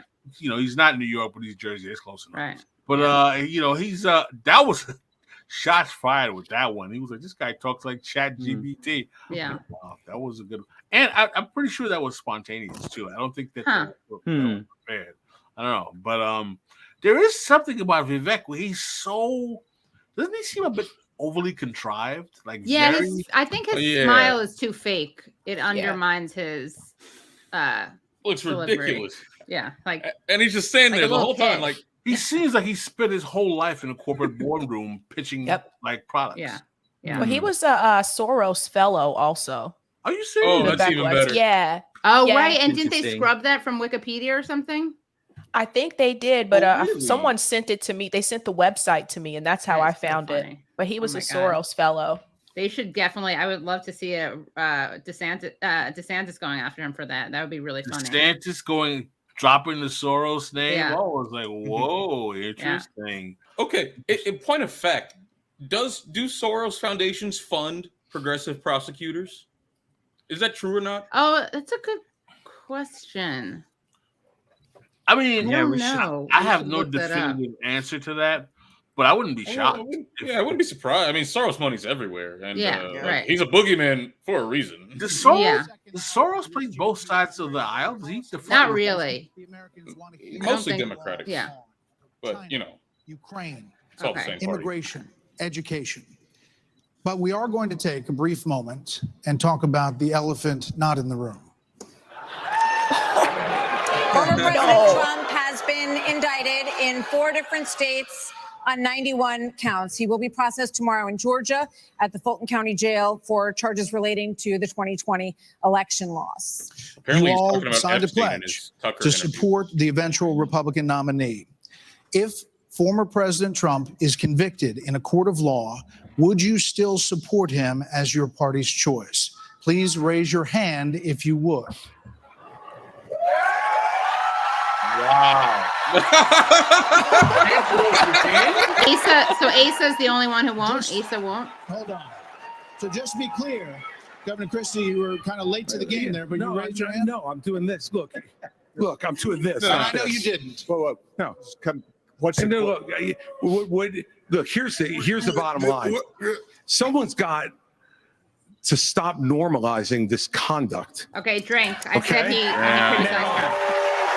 And now, whether or not you believe that the criminal charges are right or wrong, the conduct is beneath the office of President of the United States. Wow. Are people booing? I can't really tell. And you know, this is the great thing about this country. Booing is allowed, but it doesn't change the truth. It doesn't change the truth. Mr. Ramaswamy, you raised your hand supporting. No, I'd like to get in and respond. Let's just speak the truth, okay? President Trump, I believe, was the best president of the 21st century. It's a fact. Well, how many presidents do we have in the 20? How many were claim there that Donald in the 21st Trump is motivated by century? vengeance and grievance would be a Bush, lot more credible two, if your Obama, entire Obama, campaign were not and based Biden. on vengeance and grievance Trump. against one man. And if people at home want to see a bunch of people blindly bashing Donald Trump without an iota of vision for this country, they could just change the channel to MSNBC right now. But I'm not running for president of MSNBC. I am running for president of the United States. We're skating on thin ice, and we cannot set a precedent where the party in power uses police force to indict its political opponents. It is wrong. We have to end the weaponization of justice in this country. 30 seconds, Governor DeSantis. You know, let me tell you No, I'm sorry. 30 seconds, Governor You Christie. make me laugh because Goes you both sit, ways, brother. you sit here in an answer. You sit here in an answer. They won't even let him speak. That's good. That's so good. You sit here in an answer. Go ahead, Governor on. Christie. Hold on, Governor Christie. Hold on. Oh. So listen, the more time we spend doing this, the less time they can talk about issues you want to talk about. So let's just get through this section. Governor Christie. You sit here talking about how you want to stand up for the rule of law. Yes. And law and Hoping order. they boo again. And the fact is that it can't be selective. In your book, you had much different things to say about Donald Trump than you're saying here tonight. That's not true. No, it is very true. That is not It's true. very true. I read it, There's and a I know. difference Look, between I bad know. behavior and illegal By the way, behavior, Chris. And you as a prosecutor should know better. You know what? I know a lot There's better. a difference between bad behavior. And I know a lot better than you do. You've never done it like you've never done anything to try to advance the interests of this government except to put yourself forward as a candidate tonight. And here's the thing. We've stood up for law and order. I did it as U.S. attorney. I did it as governor. And I am not going to bow to anyone when we have a president of the United States who disrespects the Constitution. He said, Your MSNBC contributor. he said, Martha, it's important to say that the president said, Donald Trump said, it's okay to suspend the Constitution. Now, the oath you take is to preserve, protect, and defend, not suspend. I will always stand up for our Constitution, regardless of the political pressure. We have another question for you. We're going to get everyone in on this issue, deliver but I have another question. I have another question. Hold He on, should you have will. quoted Vivek. All right. Yeah. So President Trump's former vice president is on this stage tonight. He has faced hecklers on the campaign trail over his actions on January the 6th. On that day, the vice president moved forward with the certification of the election. So do you believe He's so smug. that Mike Pence did the right thing, Senator Scott? Do you believe he did the right thing? Absolutely. He did the right thing. Number one. Number two, we should be We should be asking ourselves a bigger question about the weaponization of the Department of Justice. When I'm president, the first thing I'll do is fire Merrick Garland. Second thing I'll do, fire Christopher Wray, because we need Lady Justice to wear a blindfold. Without that, no one has confidence in our justice system. 17% of Republicans have confidence in our Department of Justice. Here's why. We keep seeing not only the weaponization of the Department of Justice against political opponents, but also against parents who show up at school board meetings. They're called, under this DOJ, they're called domestic terrorists. Firing Christopher Wray, that's not shut down the FBI. Actually have the courage to get it right. Shut down the FBI. Great. Not only that, in addition to that, we see the SWAT team show up at pro-life activist homes with guns drawn because this DOJ uses their power, uses their authority, not just against political opponents, but against conservatives and conservative causes. It is time for a change in America, and I will bring that change to the greatest nation on God's green earth. Governor DeSantis, do you believe that Mike Pence did the right thing on January 6th? So here's what we need to do. We need to end the weaponization of these federal agents. But that's And not I the will do question. that. That's not the question. I know, but here's the thing. This question. election is not about January 6th of 2021. It's about January 20th of 2025 when the next president is going to take office. I know what the Democrats would like to do.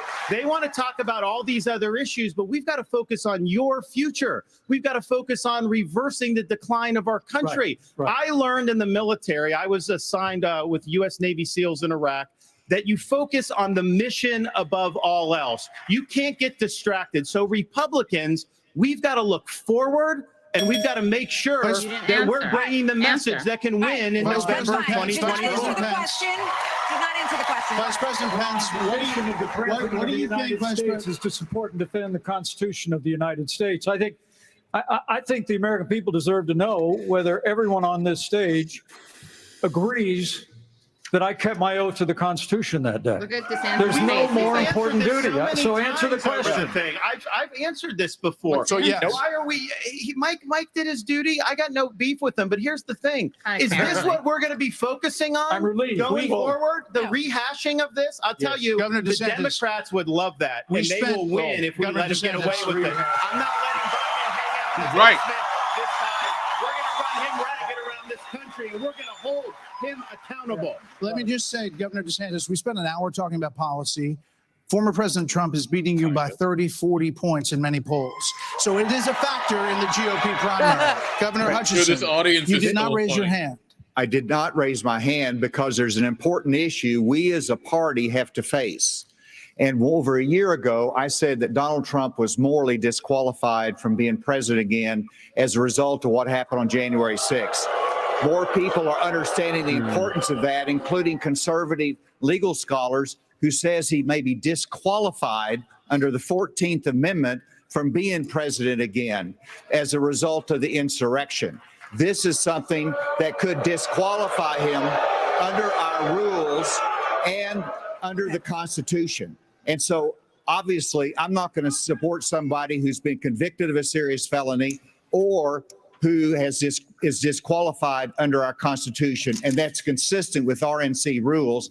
And I hope everybody would agree with me. I want to hold my breath. We're going to move on. We're going to. Martha, can I answer the question? Can I get in on it? Okay, I'd like to answer. I've already been on it, Vice President Pence. All right, I'd like to answer the question Go you ahead. asked and not give a pre-canned speech. Mike Pence stood for the Constitution. And he deserves not grudging credit. He deserves our thanks as Americans for putting his oath of office and the Constitution of the United States before personal, political, and unfair pressure. And the argument that we need to have in this party before we can move on to the issues that Ron talked about is we have to dispense with the person who said that we need to suspend the Constitution to put forward his political career. Mike Pence said no, and he deserves credit for it. Okay. Governor Haley, we haven't heard from you on this. Do you agree?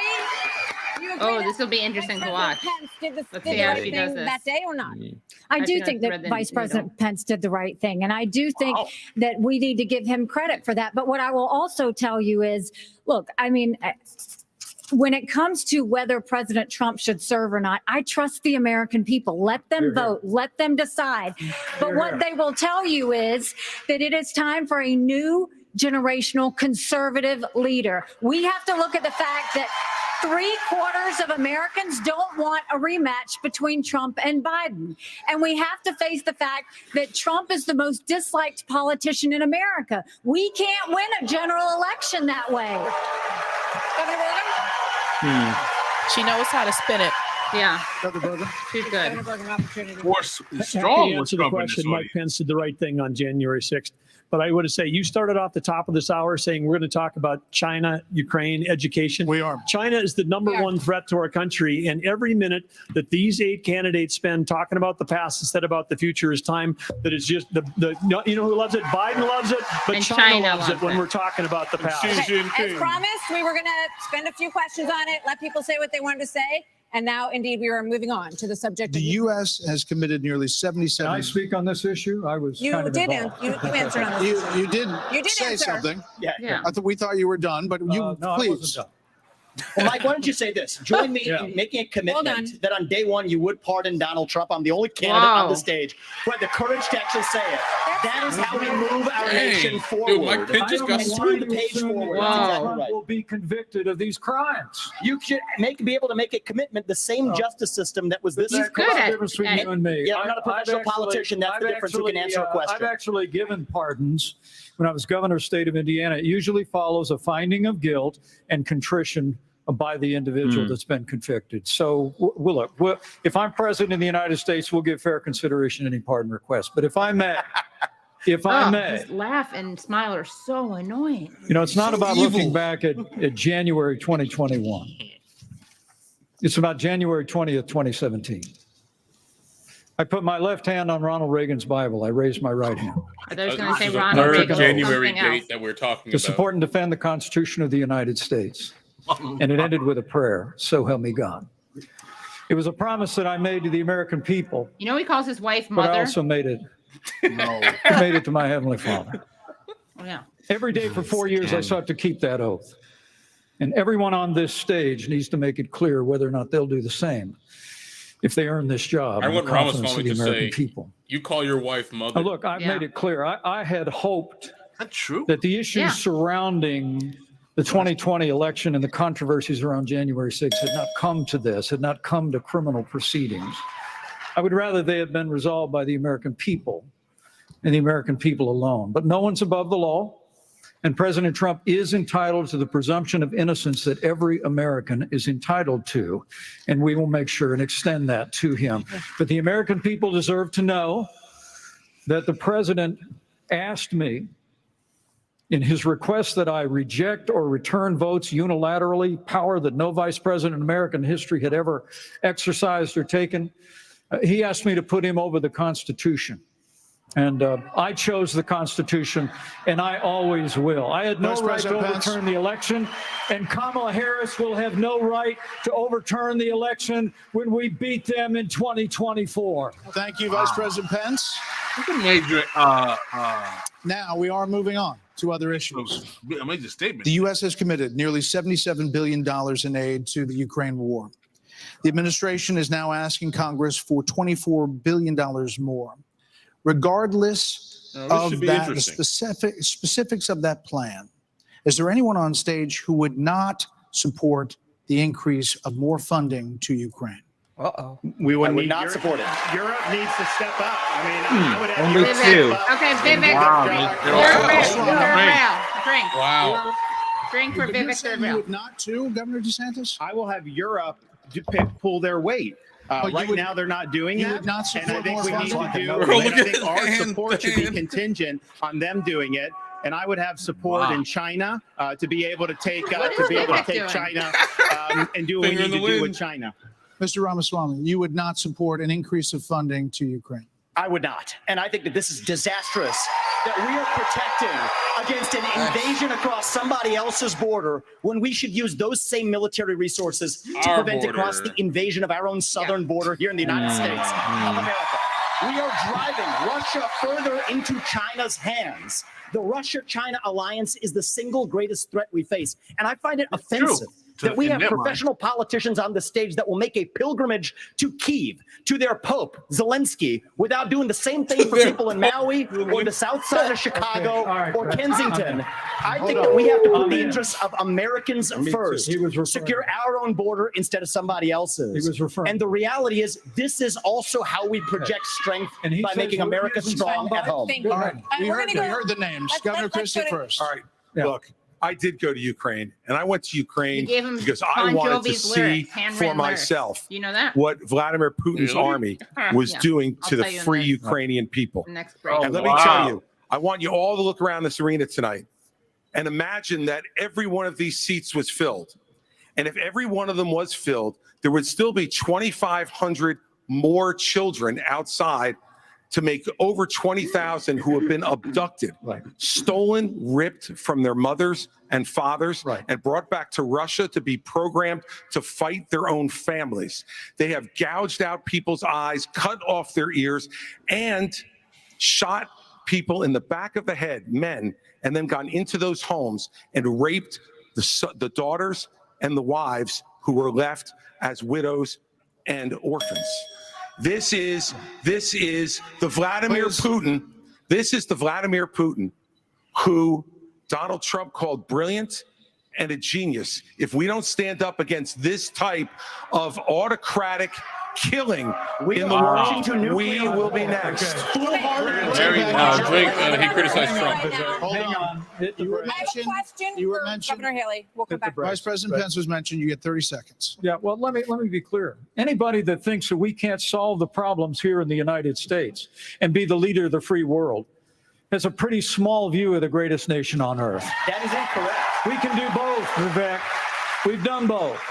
We've been the leader of the free world and the arsenal of democracy for years. The Reagan Doctrine years ago made it clear. We said, if you're willing to fight the communists on your soil, we'll give you the means to fight them there so our troops don't have to fight them. Vivek, if we do the giveaway that you want to give to Putin to give him his land, it's not going to be too long before he rolls across a NATO border. And frankly, our men and women of our armed forces are going to have to go and fight him. I want to let the Ukrainians fight and drive Putin and the Russians back out into Russia. I want to just briefly address Pence. Vice President Pence. I have a news flash. The USSR does not exist anymore. It fell back in 1990. Did I say the real USSR? threat, you talked about the communists, and the real communists that we have to address right now have any is the idea what Vladimir Putin's aims are? You already spoke. Now I actually have something to say. Vladimir Putin has been saying he wants to reestablish the old Soviet sphere You've made of your point, influence. Vice President. Now, if you think, I'm sorry if I insulted him by calling him a communist. He is a dictator and a murderer,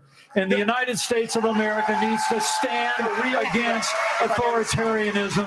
Mr. Ramaswamy, 30 seconds. Respond. The real threat we face today is communist China, and we are driving Russia further into China's arms. The Russia-China military alliance is the single greatest threat we face. Nobody in either political party is talking about it, and I am the only non-leader. It's like all they're talking about. Mr. Vice President, we can't hear. Terrified of that Mr. multipolarity. They've got.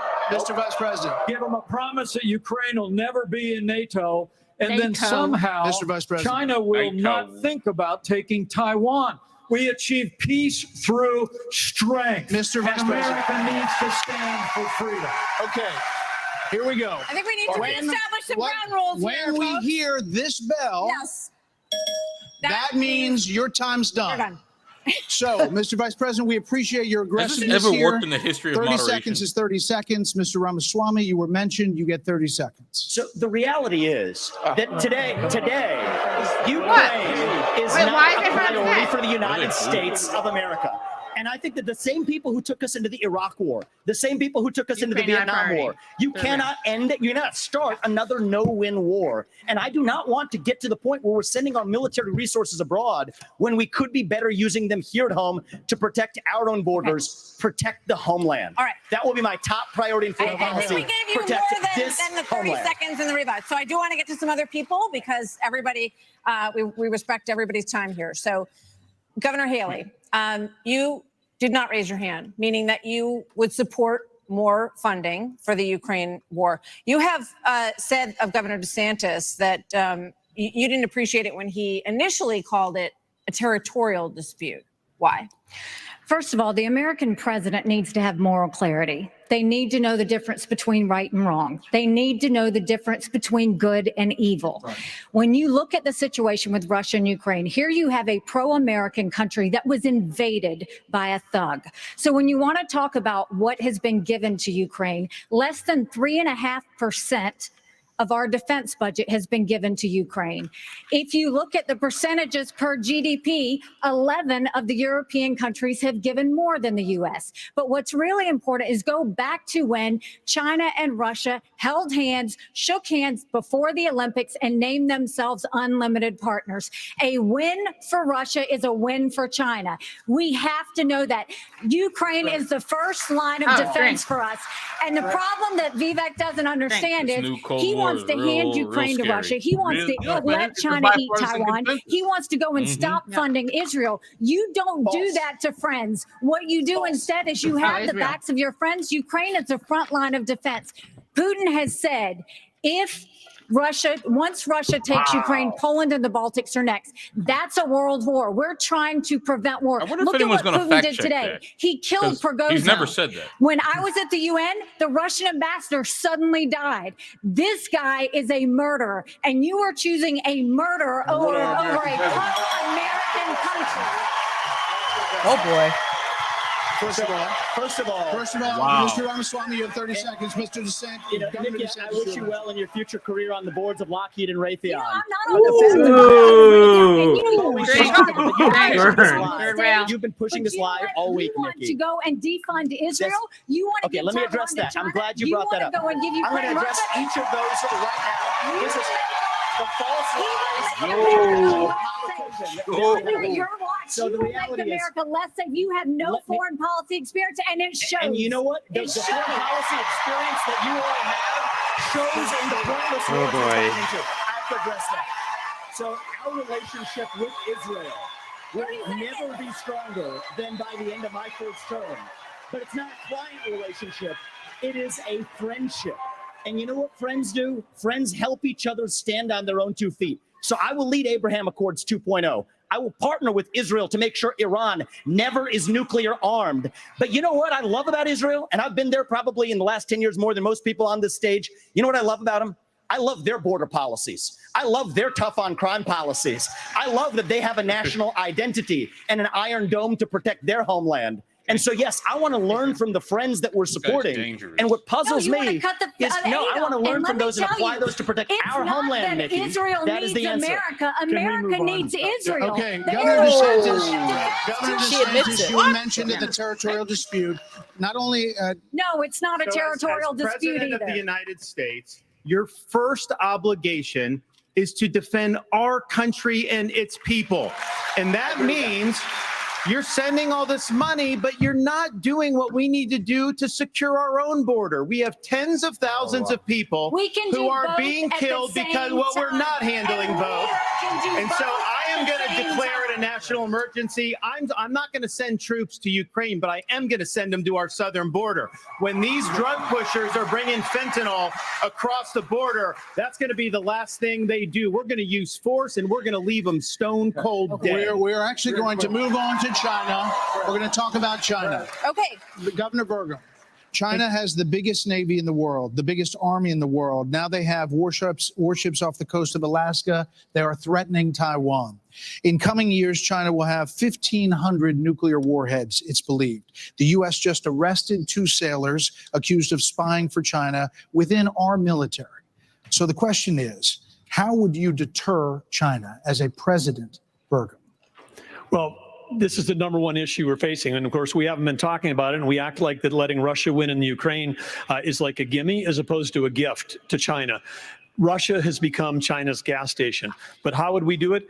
The Biden administration is a complete fail. China imports 10 million barrels of oil a day, more than any other country in the world. They do not even have all the food they need to feed everybody in that country. So they don't have energy security or food security. But the Biden administration sends Blinken, Yellen over there. They're over there. They don't even bring up energy because they're too busy trying to kill the U.S. energy here. And what we need to do is not meetings, not press releases, because something that would send a lot more than a press release is actually Harpoon missiles. We need anti-ship missiles on Taiwan. The way that you have a war never start, which is the goal, the way you have peace through strength is that you actually have strength. You actually have deterrence. And what we have in what we've got going on in Ukraine is an example of when deterrence fail. What is an example there of Biden's disastrous withdrawal from Afghanistan, the fact that he greenlighted Putin moving into Ukraine, and then now they see weakness, and when they see weakness, they make a move. How did he greenlight We Putin have to be strong, and we have to be strong both in Ukraine, and we can solve the southern border. Absolutely, we can do that, because guess what? There's only 19,855 authorized people for the Border Patrol, but they're not all staff because the Biden administration doesn't enforce law enforcement. But Biden administration wanted to put 87,000 people in the IRS as opposed to giving the money in this fort we need to our own Border Patrol. Okay. He talks really quickly. Senator Scott, on China, that same question.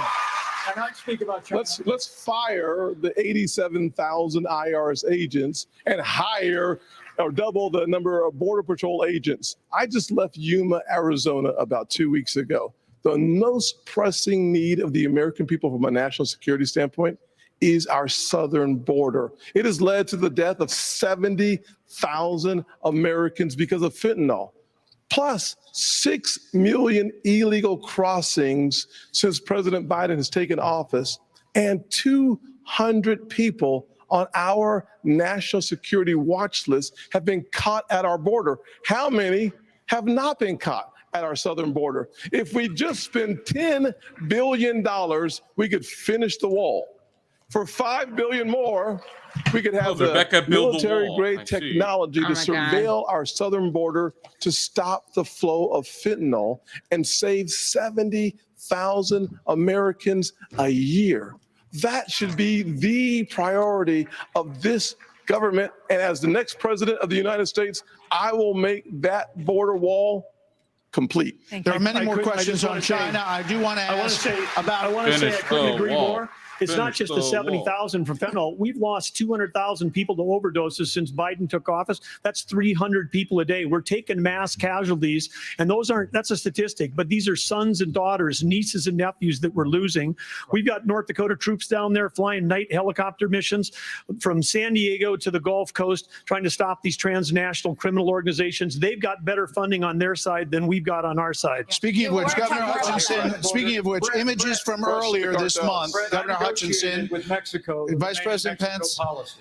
Images from earlier this month. Vice President Pence, it really doesn't help. I'm asking a question. Earlier this month, really doesn't help. Images showed suspected cartel members crossing into Texas with rifles. Do you consider this an invasion? Would you authorize lethal force along that border? There would be lethal force used by the Border Patrol, law enforcement as needed to protect the border. Absolutely. When you look at the military has to be used for intelligence gathering purposes. This is not unusual. Whenever I was in the Bush administration, we went down there and met with President Vicente Fox of Mexico and asked his help in going after the cartels. And he looked at me and said, they're a problem to us as well. And so we joined together and we took down the Ariana Felix brothers leading the Tijuana cartel. And that made a difference. Ramon was shot and killed and Ben Amin was captured. Cooperation makes a difference. We cannot be successful going against the cartel unless we bring in Mexico as a partner. We have to use economic pressure to accomplish that. President Obrador has not been helpful, and we have to use economic pressure that this administration is not using. The rule of law has to matter on both sides of it. Okay. This is critical. I've done it. We know what needs to be done. The military has to be limited in its use. When after 9/11, we had the global war on terror, and guess what? We protected the border at the same time. You can do both. Okay, let's go to Governor DeSantis.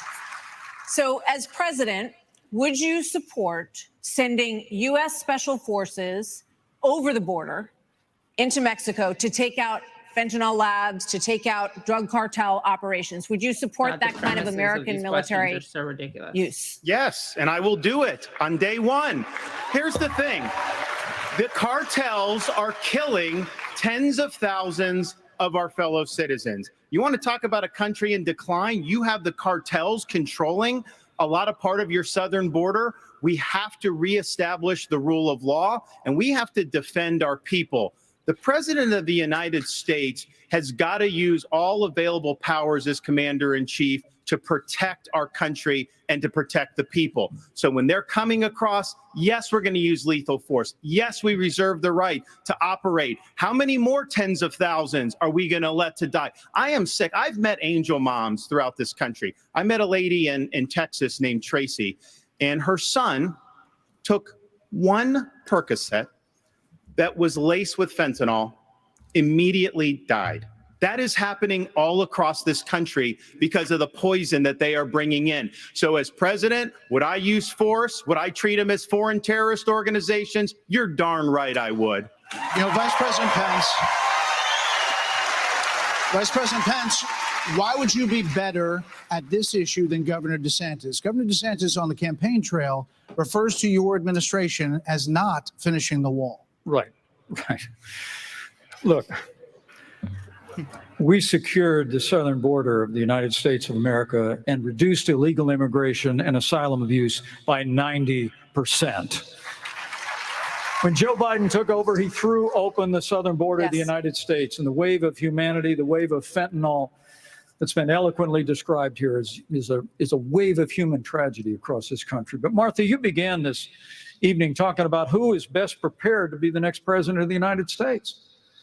And I have to tell you, with all humility, I was there when we negotiated through the government shutdown and got the funding available to build the wall. I was pressure. We got the Mexicans to deploy their National Guard to their southern border and to our southern border as never before. And I want to promise you, as President of the United States of America, I will engage Mexico the exact same way, and we will partner with the Mexican military, and we will hunt down and destroy the cartels that are claiming lives in the United States. Okay, thank you. Another issue that is related to this is that almost 7 million migrants have crossed this border, our southern border, during the Biden administration. So, Governor Christie, what would you do about the 7 million who are here? How would you handle them? What would you do? Look, Martha, the first thing we need to do is to stop any more from coming. That's the first thing we need to do. Then the next thing we need to do with the folks that are here is to, again, as we've talked about all night tonight, we have to have law and order in this country. We have to enforce the law. And what that means is to make sure that people who come here illegally are not rewarded for being here illegally.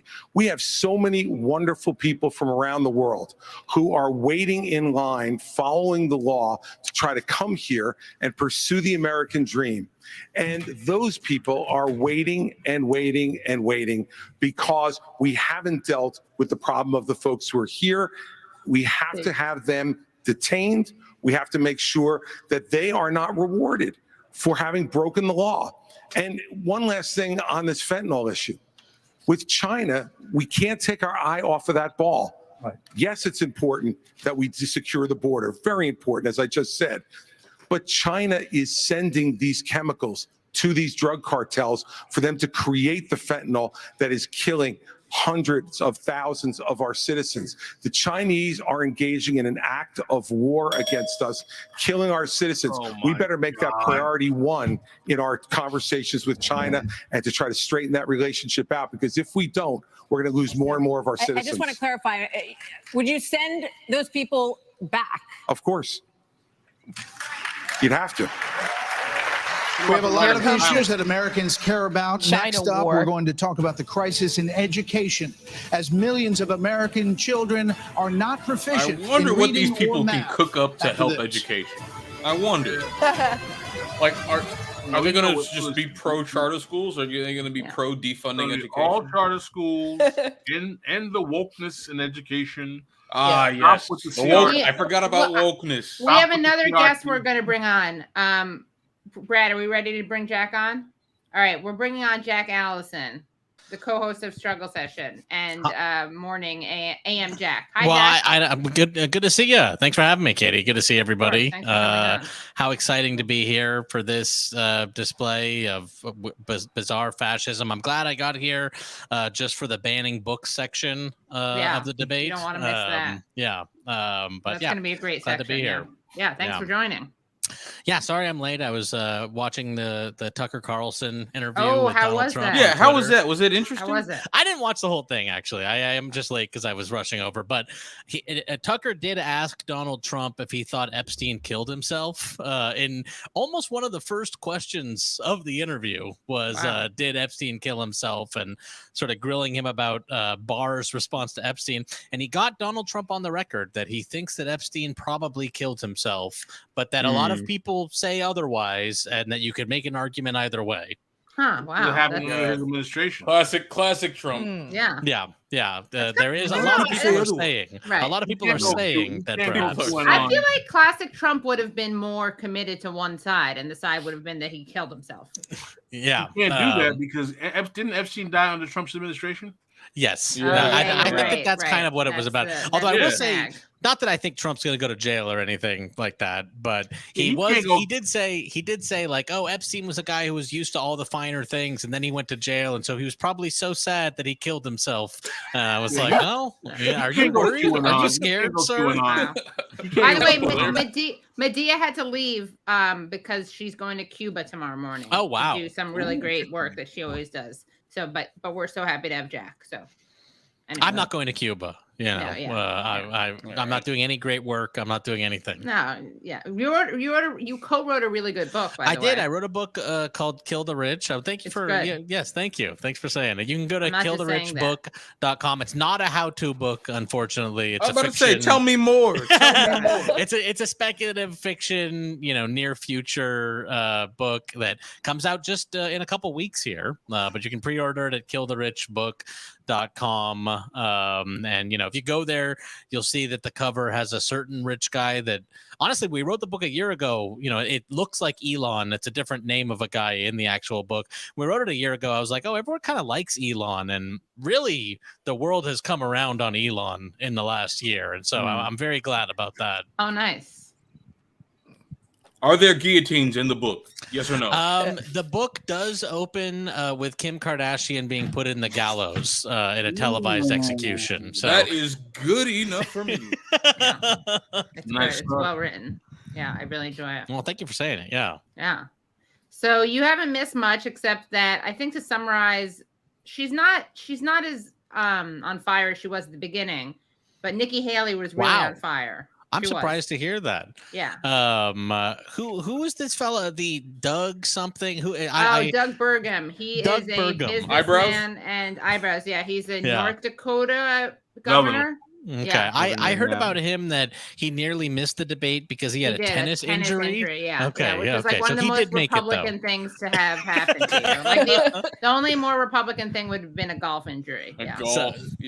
So Nikki was on fire. Okay, I looked at Drudge Report and I saw that the Drudge Report poll says that Vivek is winning the debate right now. So that's the Drudge perspective. He's doing pretty well, also. Yeah. I think that. Oh, we're back. Let's watch. All right. Deep declines for reading and math for 15-year-olds and 13-year-olds. Governor DeSantis, you would eliminate, you said, the Department of Education. But as president, would you still have a responsibility to fix this crisis as we see it? Absolutely. The decline in education is one of the major reasons why our country is in decline. We need education in this country, not indoctrination in this country. And in Florida, we stood up for what was right. First, we had schools open during COVID, and a lot of the problems that we've seen or because these lockdown states lock their kids out of school for a year and a half. That was wrong. We stood up. I took a lot of fire for that. I was pilloried by the media, but I stood for our kids. And as president, I'll stand for you and your kids as well. But we have to make sure this man that does what not our have the juice. schools are Not good on doing is TV. focusing on solid academics. In Florida, we eliminated critical race theory from our K through 12 schools. We That counts as eliminated woke. That gender counts as woke. ideologies from our K through 12 schools. His handlers need and to we teach have him how to blink. elevated the importance of American civics and teaching our He didn't kids need to about when he the was torturing people in Constitution Guantanamo. and the Bill of Rights. As president, I'm going to lead an effort to increase civic understanding and knowledge of our Constitution. We cannot be graduating students that don't have any But not the foundation 14th in what it Amendment. means to be an American. not Mr. all of the Ramaswamy, amendments. Mr. Ramaswamy, Mr. Ramaswamy, hold on, Senator Scott. You've said that the Department of Education, the FBI, the ATF, the Nuclear Regulatory Commission, the IRS, the Department of Commerce, many of these should not exist. That's correct. So to the education he's doing question, the Rick how would you Perry. deal with the crisis? So look, we have a crisis of achievement. Let's shut down the head of the snake, the Department of Education. Take that $80 billion, put it in the hands of parents across this country. This is the civil rights issue of our time. Allow any parent to choose where they send their kids to school. End the teachers' Or to unions buy at the an local level Xbox to or allow something, public whatever schools they like. to compete. And then revive our national identity where every high school senior should have to pass the same civics test that frankly every immigrant, including my mother, had to pass in order to become a citizen of this country. And the told you fact of the guys. matter is, Every time he says there's national part of identity, education policy that also visions rests of with the family. swastikas like dancing. I didn't grow up in money, but you know the word privilege gets used a lot.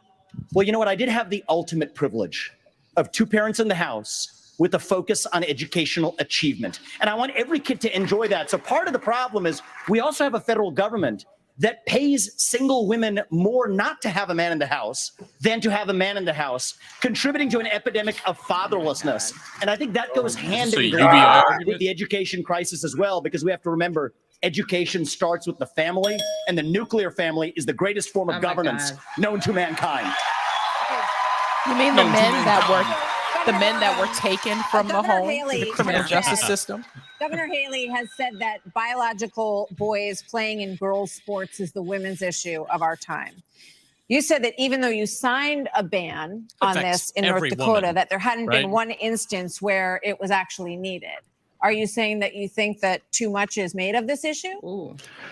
No, I'm saying in North Dakota, we made a priority of protecting women's sports, and we've done that in our state.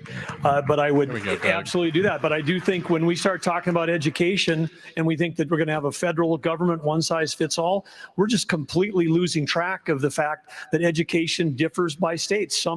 Some school districts are doing a fantastic job, some less so. But the idea that every school district, state, and every teacher is somehow indoctrinating people is just false. You know, when I was building a company from scratch, you know, with small town kids, and we went, you know, grew up in a town of 300, but we built You a built a global company company of small in town 132 countries with over 100,000 customers. We listened to those customers. We spent time with them. We talked to them.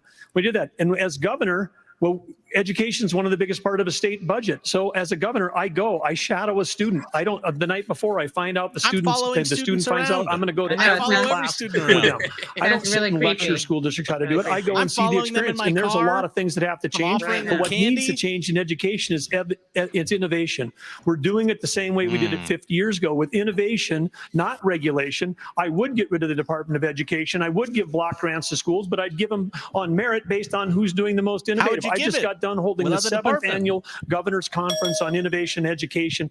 You should see what the people are doing when you cut loose the red tape, get the burden off their back.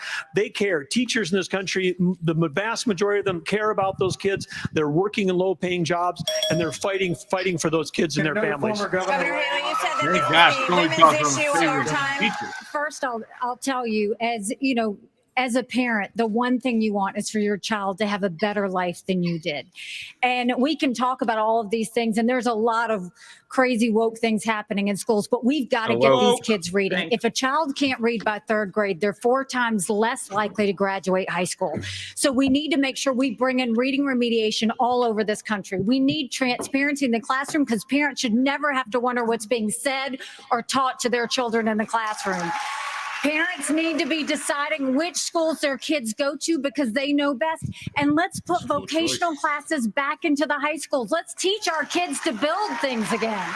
When we do that and we allow that innovation, that's when it'll get back. And yes, I will always say, I'm going to fight for girls all day long because strong girls become strong women. Strong women become strong leaders. And biological boys don't belong in the locker rooms of any of our girls. Another point on education. We're going to start the lightning round, and the first question is going to it's go the lightning round. To you, Vice President. So this is a lightning round. Watch out for the daily double. 30-second answers, please. President Biden will be 82 years old on Inauguration Day. Nearly 70% of Americans say that he is too old to serve. Should presidents have to pass a mental and physical test in order to serve? Asa says no. Asa's going to say no. Well, I think it might be a good idea to have everybody in Washington, D.C. pass a mental and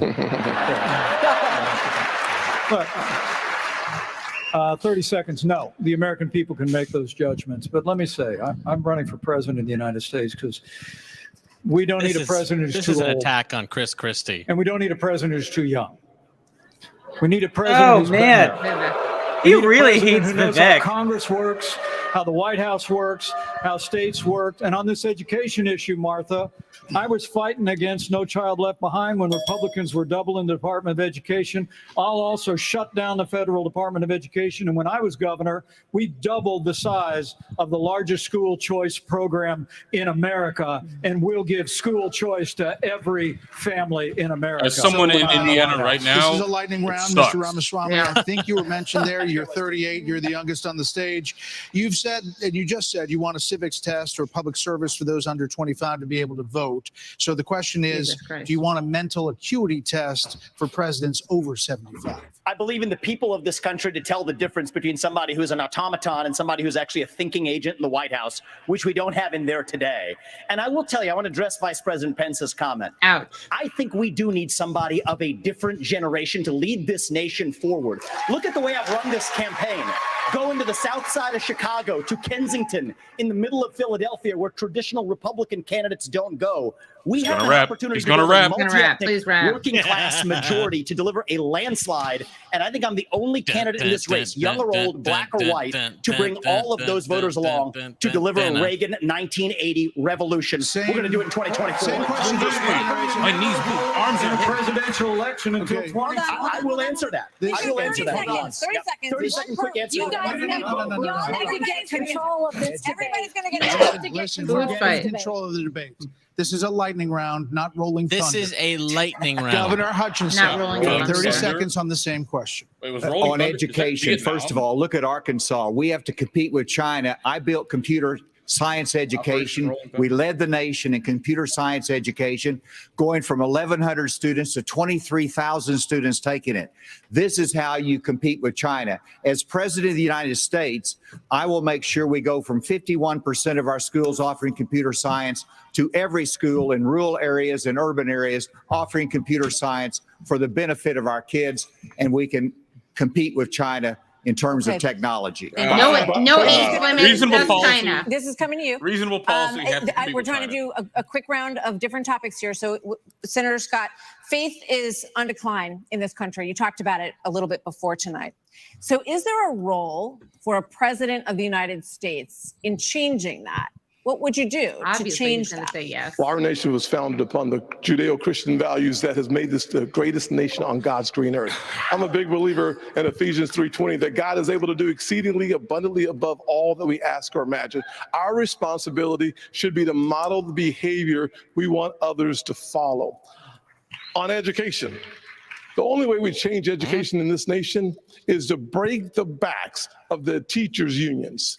They are standing in the doorhouse of our kids, locking them into failing schools and locking them out of the greatest future they could have.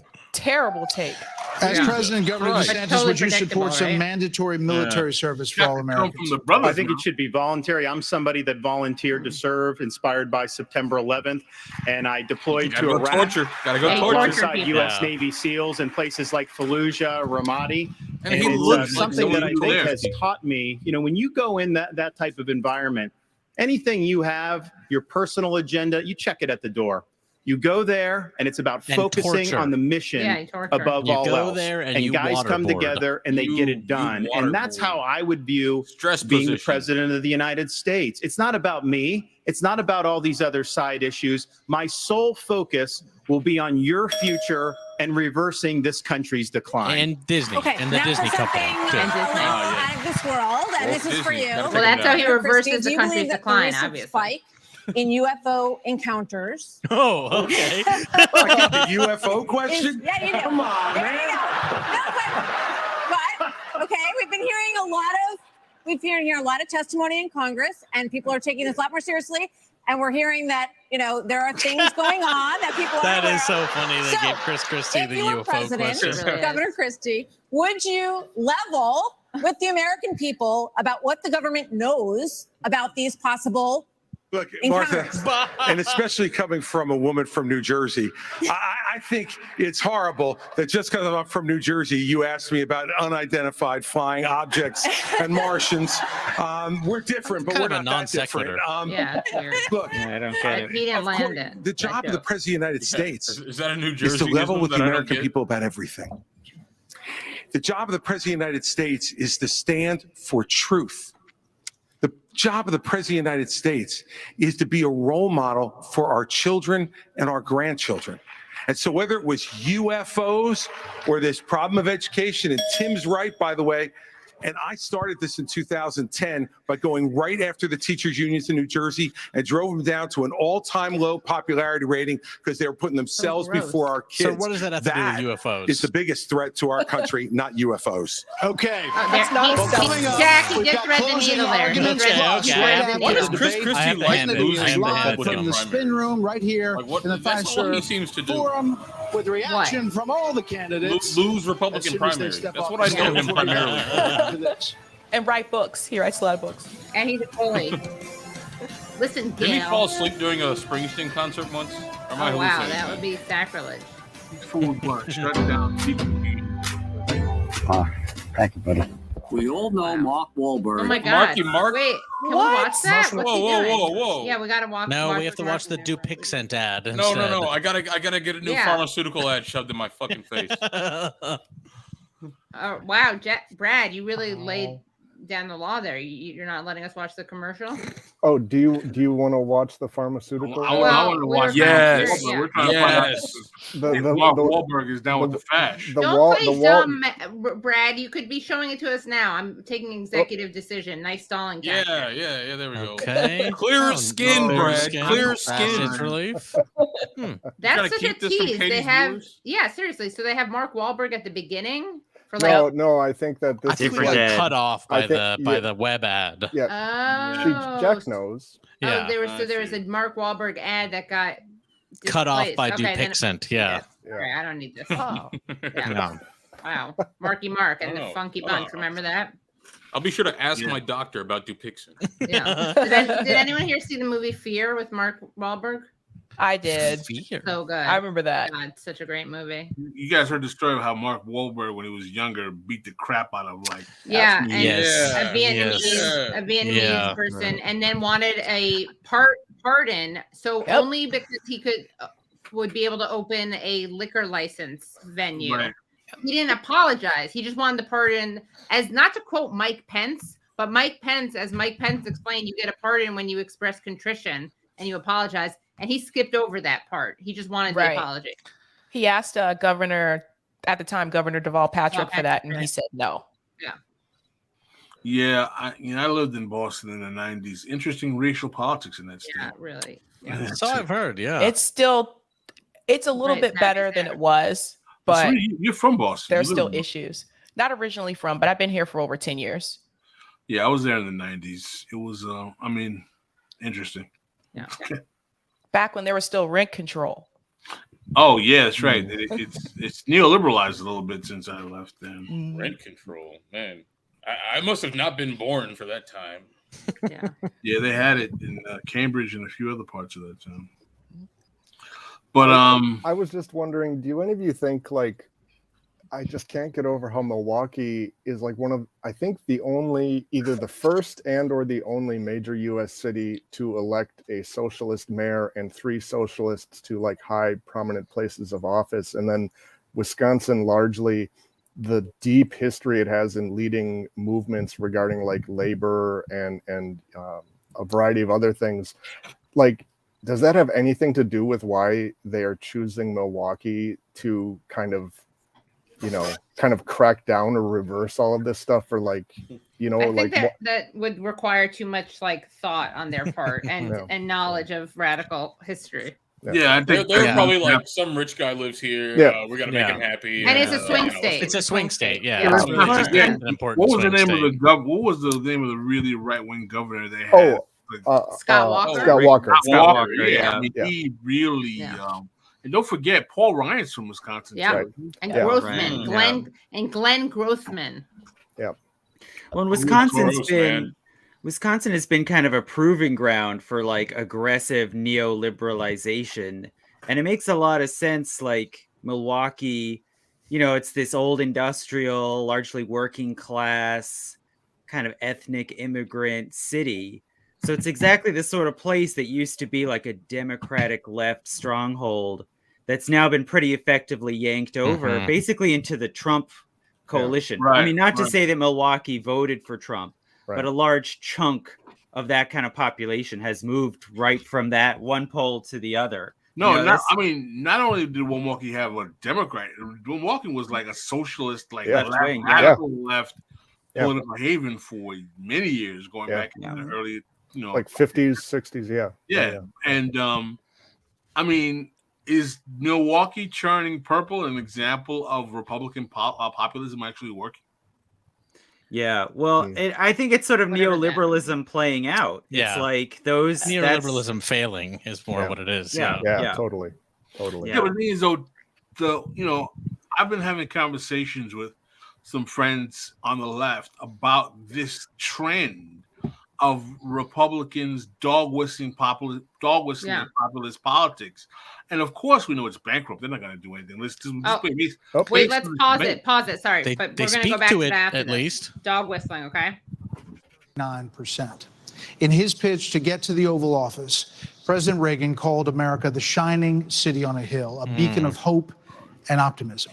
So in your closing statement tonight, please tell American voters why you are the person who can inspire this nation to a better day. These are 45 seconds, and we begin with Governor Burgum.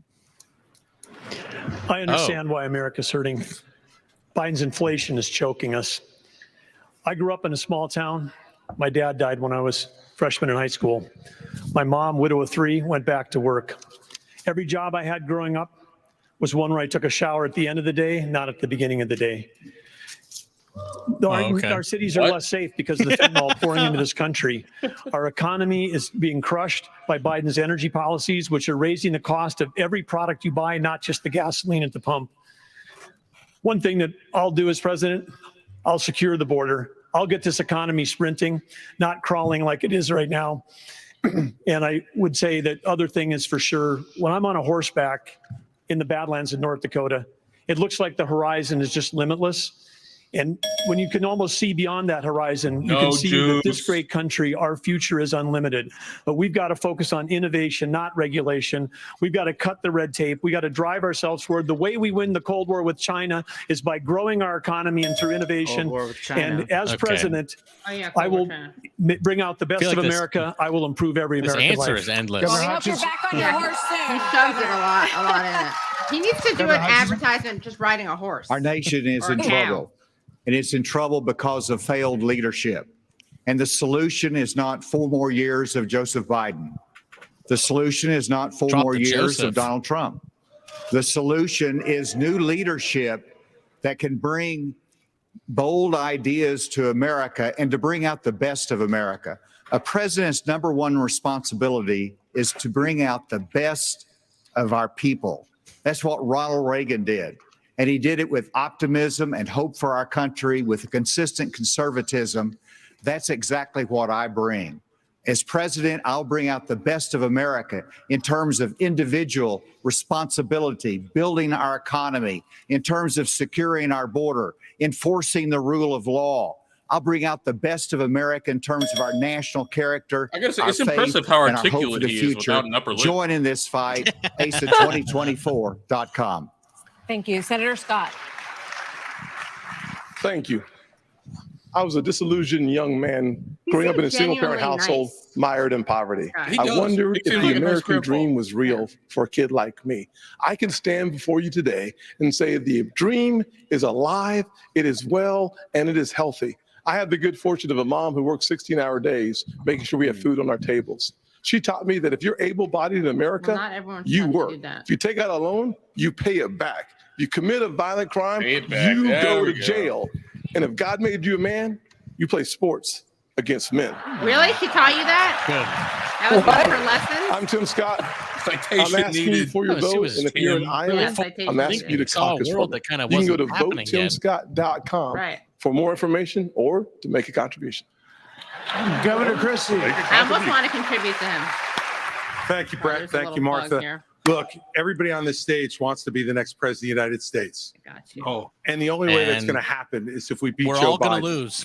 I'm to the only Trump one on this in the stage who's ever primary. beaten a Democratic incumbent in an election. It's inevitable. I did it in a deep blue state, being outspent 3-1. Beating a Democratic incumbent is not easy. The last Democratic incumbent president who was defeated was Jimmy Carter. And he was defeated by a conservative governor from a blue state who knew how to get results, who stood for the truth, who cared about accountability, and stood strong and hard against waste. Those are the very things that I did in my 8 years as governor of New Jersey, and it's exactly what I'll do as president of the United States. Believe me, the Democrats want some other nominee who's never beaten the Democratic incumbent. I'm the one who can win this race, and if you give me the chance, I will restore our country by winning it. Thank you. Governor Haley. Several weeks ago, I dropped my husband, Michael, a combat veteran from Afghanistan, Where'd you drop him? off at 4 a.m. for another year-long deployment. I watched dropped him him and in 230 Afghanistan. soldiers pick up their 2 duffel bags of belongings to go to a country they'd never been, all in the name of protecting America. Oil. If they are willing to protect us from there, we should be willing to fight for America here. I Wonder will which beat country Joe he went Biden, and he knows that. I will He strengthen our secretly went to economy, and we'll bring Ukraine. this inflation down. We Bro, will he's put in Niger right transparency in the now. classroom. We will secure our borders. We will have the backs of our law enforcement, and we will make sure we have a strong national security. And once again, we will make sure we have an America that is strong and proud. We have a country to save. Join us. Go to NikkiHaley.com, and let's get it done. This is the website section of the debate. Thank you, Brad and Martha, for this evening. It's an honor to be here. Joe Biden has weakened weird filler. America at home and abroad. Mm-hmm. The disastrous withdrawal from Afghanistan, their war on energy, runaway spending that launched the worst inflation in 40 years, a crisis at our southern border, an assault on our values and liberties, and the American people have had enough. But I know we can bring it back. But different times call for different leadership. Slightly. The Republican Party Slightly owes the different American people leadership. the choice. Slightly. Proven leadership at the national level that knows how to Different, move a but conservative proven. agenda forward. We proved in the Trump-Pence years you can turn this country around faster than you can imagine. And I Some have more the faith we same. will again. Because I have faith in the American people. But the same. The good, decent, hardworking, faith-filled, idealistic people of this country. And I have faith that God is not done with America yet.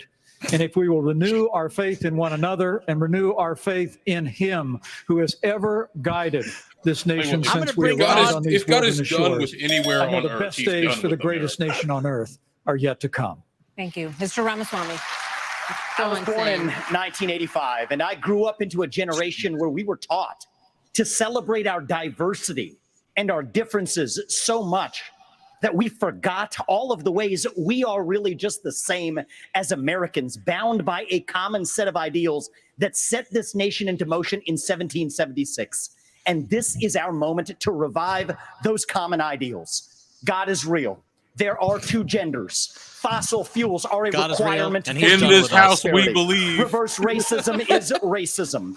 An open border is not a border. Racism, wow. Parents determine the education of their children. The nuclear family is the greatest form of governance known to man. Capitalism lifts us up from This is poverty. in this house, there we are believe. 3 branches Yes. of government, not 4. And the U.S. Constitution, it is the strongest guarantor yard signs are of gonna be so freedom in annoying. human history. That is what won us the American Revolution. That is what will win us the revolution of 2024. Thanks for letting me introduce myself. The revolution of 2024.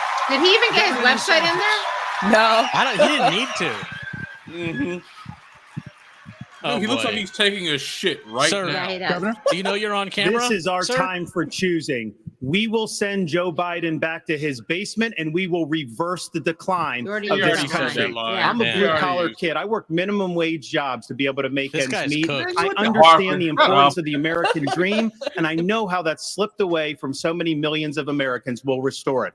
I'm a veteran who served in Iraq. I know what it means to put service above self. I'm also a dad and a husband to 6'5" and 3-year-old. I understand the Of a importance of 6'5", protecting 3-year-old? parents' rights and the well-being of our children. In Florida, we showed it could be done. I made promises and I delivered on all of those promises. 2024 is make or break. We're not getting a mulligan. No excuses. You are I not- will you're get not the getting a job done. mulligan. And as your president, I will not let you down. God bless you all. He's the only one who talks straight into the camera. Thank Yeah, you it's to true. all the candidates on the stage tonight, and thank you to Milwaukee. Thank you, everybody. We will see you Wow. on the campaign trail from debates to primaries to the general election and the conventions before that. And Thanks for after joining the us. first Sean couple, Hannity we won't from be the seeing Spin you Room again. starts right now. Take it away, Sean. Take it away, Sean. All right, so should we do our wrap up? Should Wow. we watch like a minute of You Sean? don't watch Hannity? I kind of do want to watch. Let's watch. Oh, he's not coming through. Nah, Kennedy's Oh. not Election season good. is Kennedy's officially easy. up and Bro. running, and tonight we're broadcasting live from the Spin Room. We are in Yes. beautiful Milwaukee, Man, Wisconsin, you got no- where in just a moment we're going to I hear took my directly picture from the with him. I got candidates my picture themselves. taken with Florida him at the Governor RNC. DeSantis, he will be joining us. Vivek I've always wanted to Ramaswamy go to will one of join those. us. Tim Scott, Nikki Haley. We'll get reaction from Trump supporters, but without a doubt, every single Republican running. Guess what? They are far more articulate and ethical than your current president. You know, the compromised cognitive mess that is Joe Biden. And tonight, that was more than very obvious and transparent. He In makes case you like missed it, here's how it all MSNBC went sound down. really Take a quick look. objective. All right, so Wow. Yeah, it is. I said, okay, yeah. Well, yeah. Bye, everyone. Bye, Sabby. Yeah, this would be a good time to wrap because we watched the thing, then we did a. Does everyone want to make a final last thought? Share a final last thought. Yeah, No, this no, was we- a horrifying thing to watch. If you'd like more information about my campaign, go to killtherichbook.com and you can donate there and receive a pre-ordered book. But yeah, thanks for having me. What a horrible thing to watch. It's vindicating to know that none of these people have a chance of ever being president. Yeah. Let's hope. Trump's yeah. going to win. Well, to win the primary, that's for Yeah. sure. Yeah. I agree with that. Pascal, Sam, Bryce, anything else you guys want to add? And this has been a really great stream. Thank you so much for This is joining us. very fun. Yeah. Oh, yeah. Katie, you know how to throw a party. Thank you. yeah, Thank this you, is yeah. wonderful. Thanks, Go to yeah. Let's do it YouTube and again. check thisisrevolutionpodcast.com to check out our shows. We stream Tuesdays, Thursdays, and Saturdays. We also have some stream on Wednesdays. And check out our audio. This is revolutionpodcast.com. Great. Thank you. We out of here? Yeah, I think Okay, yeah. Well, thank you guys. Everyone like the stream. Everyone subscribe. If you can become Patreon supporters, we always appreciate that. Patreon.com/The Katie Halper Show. Again, that's patreon.com/The Katie Halper Show. Check out all these wonderful guests who have been on my show and will, of course, come on my show again. And if you're watching this live, you get to see this. If you're watching this later, the post-debate analysis is going to be Patreon only. So you can find that at patreon.com/The Katie Halper Show. Alrighty. Thanks, everyone. You guys are the best. Bye, Thanks for everyone. having me. Thanks, Brad. Bye. Thanks, Tyler. Bye. Thanks, Thank Benjamin you so much, Sponto. Katie. Bye. Bye, everyone. Okay, I'm down.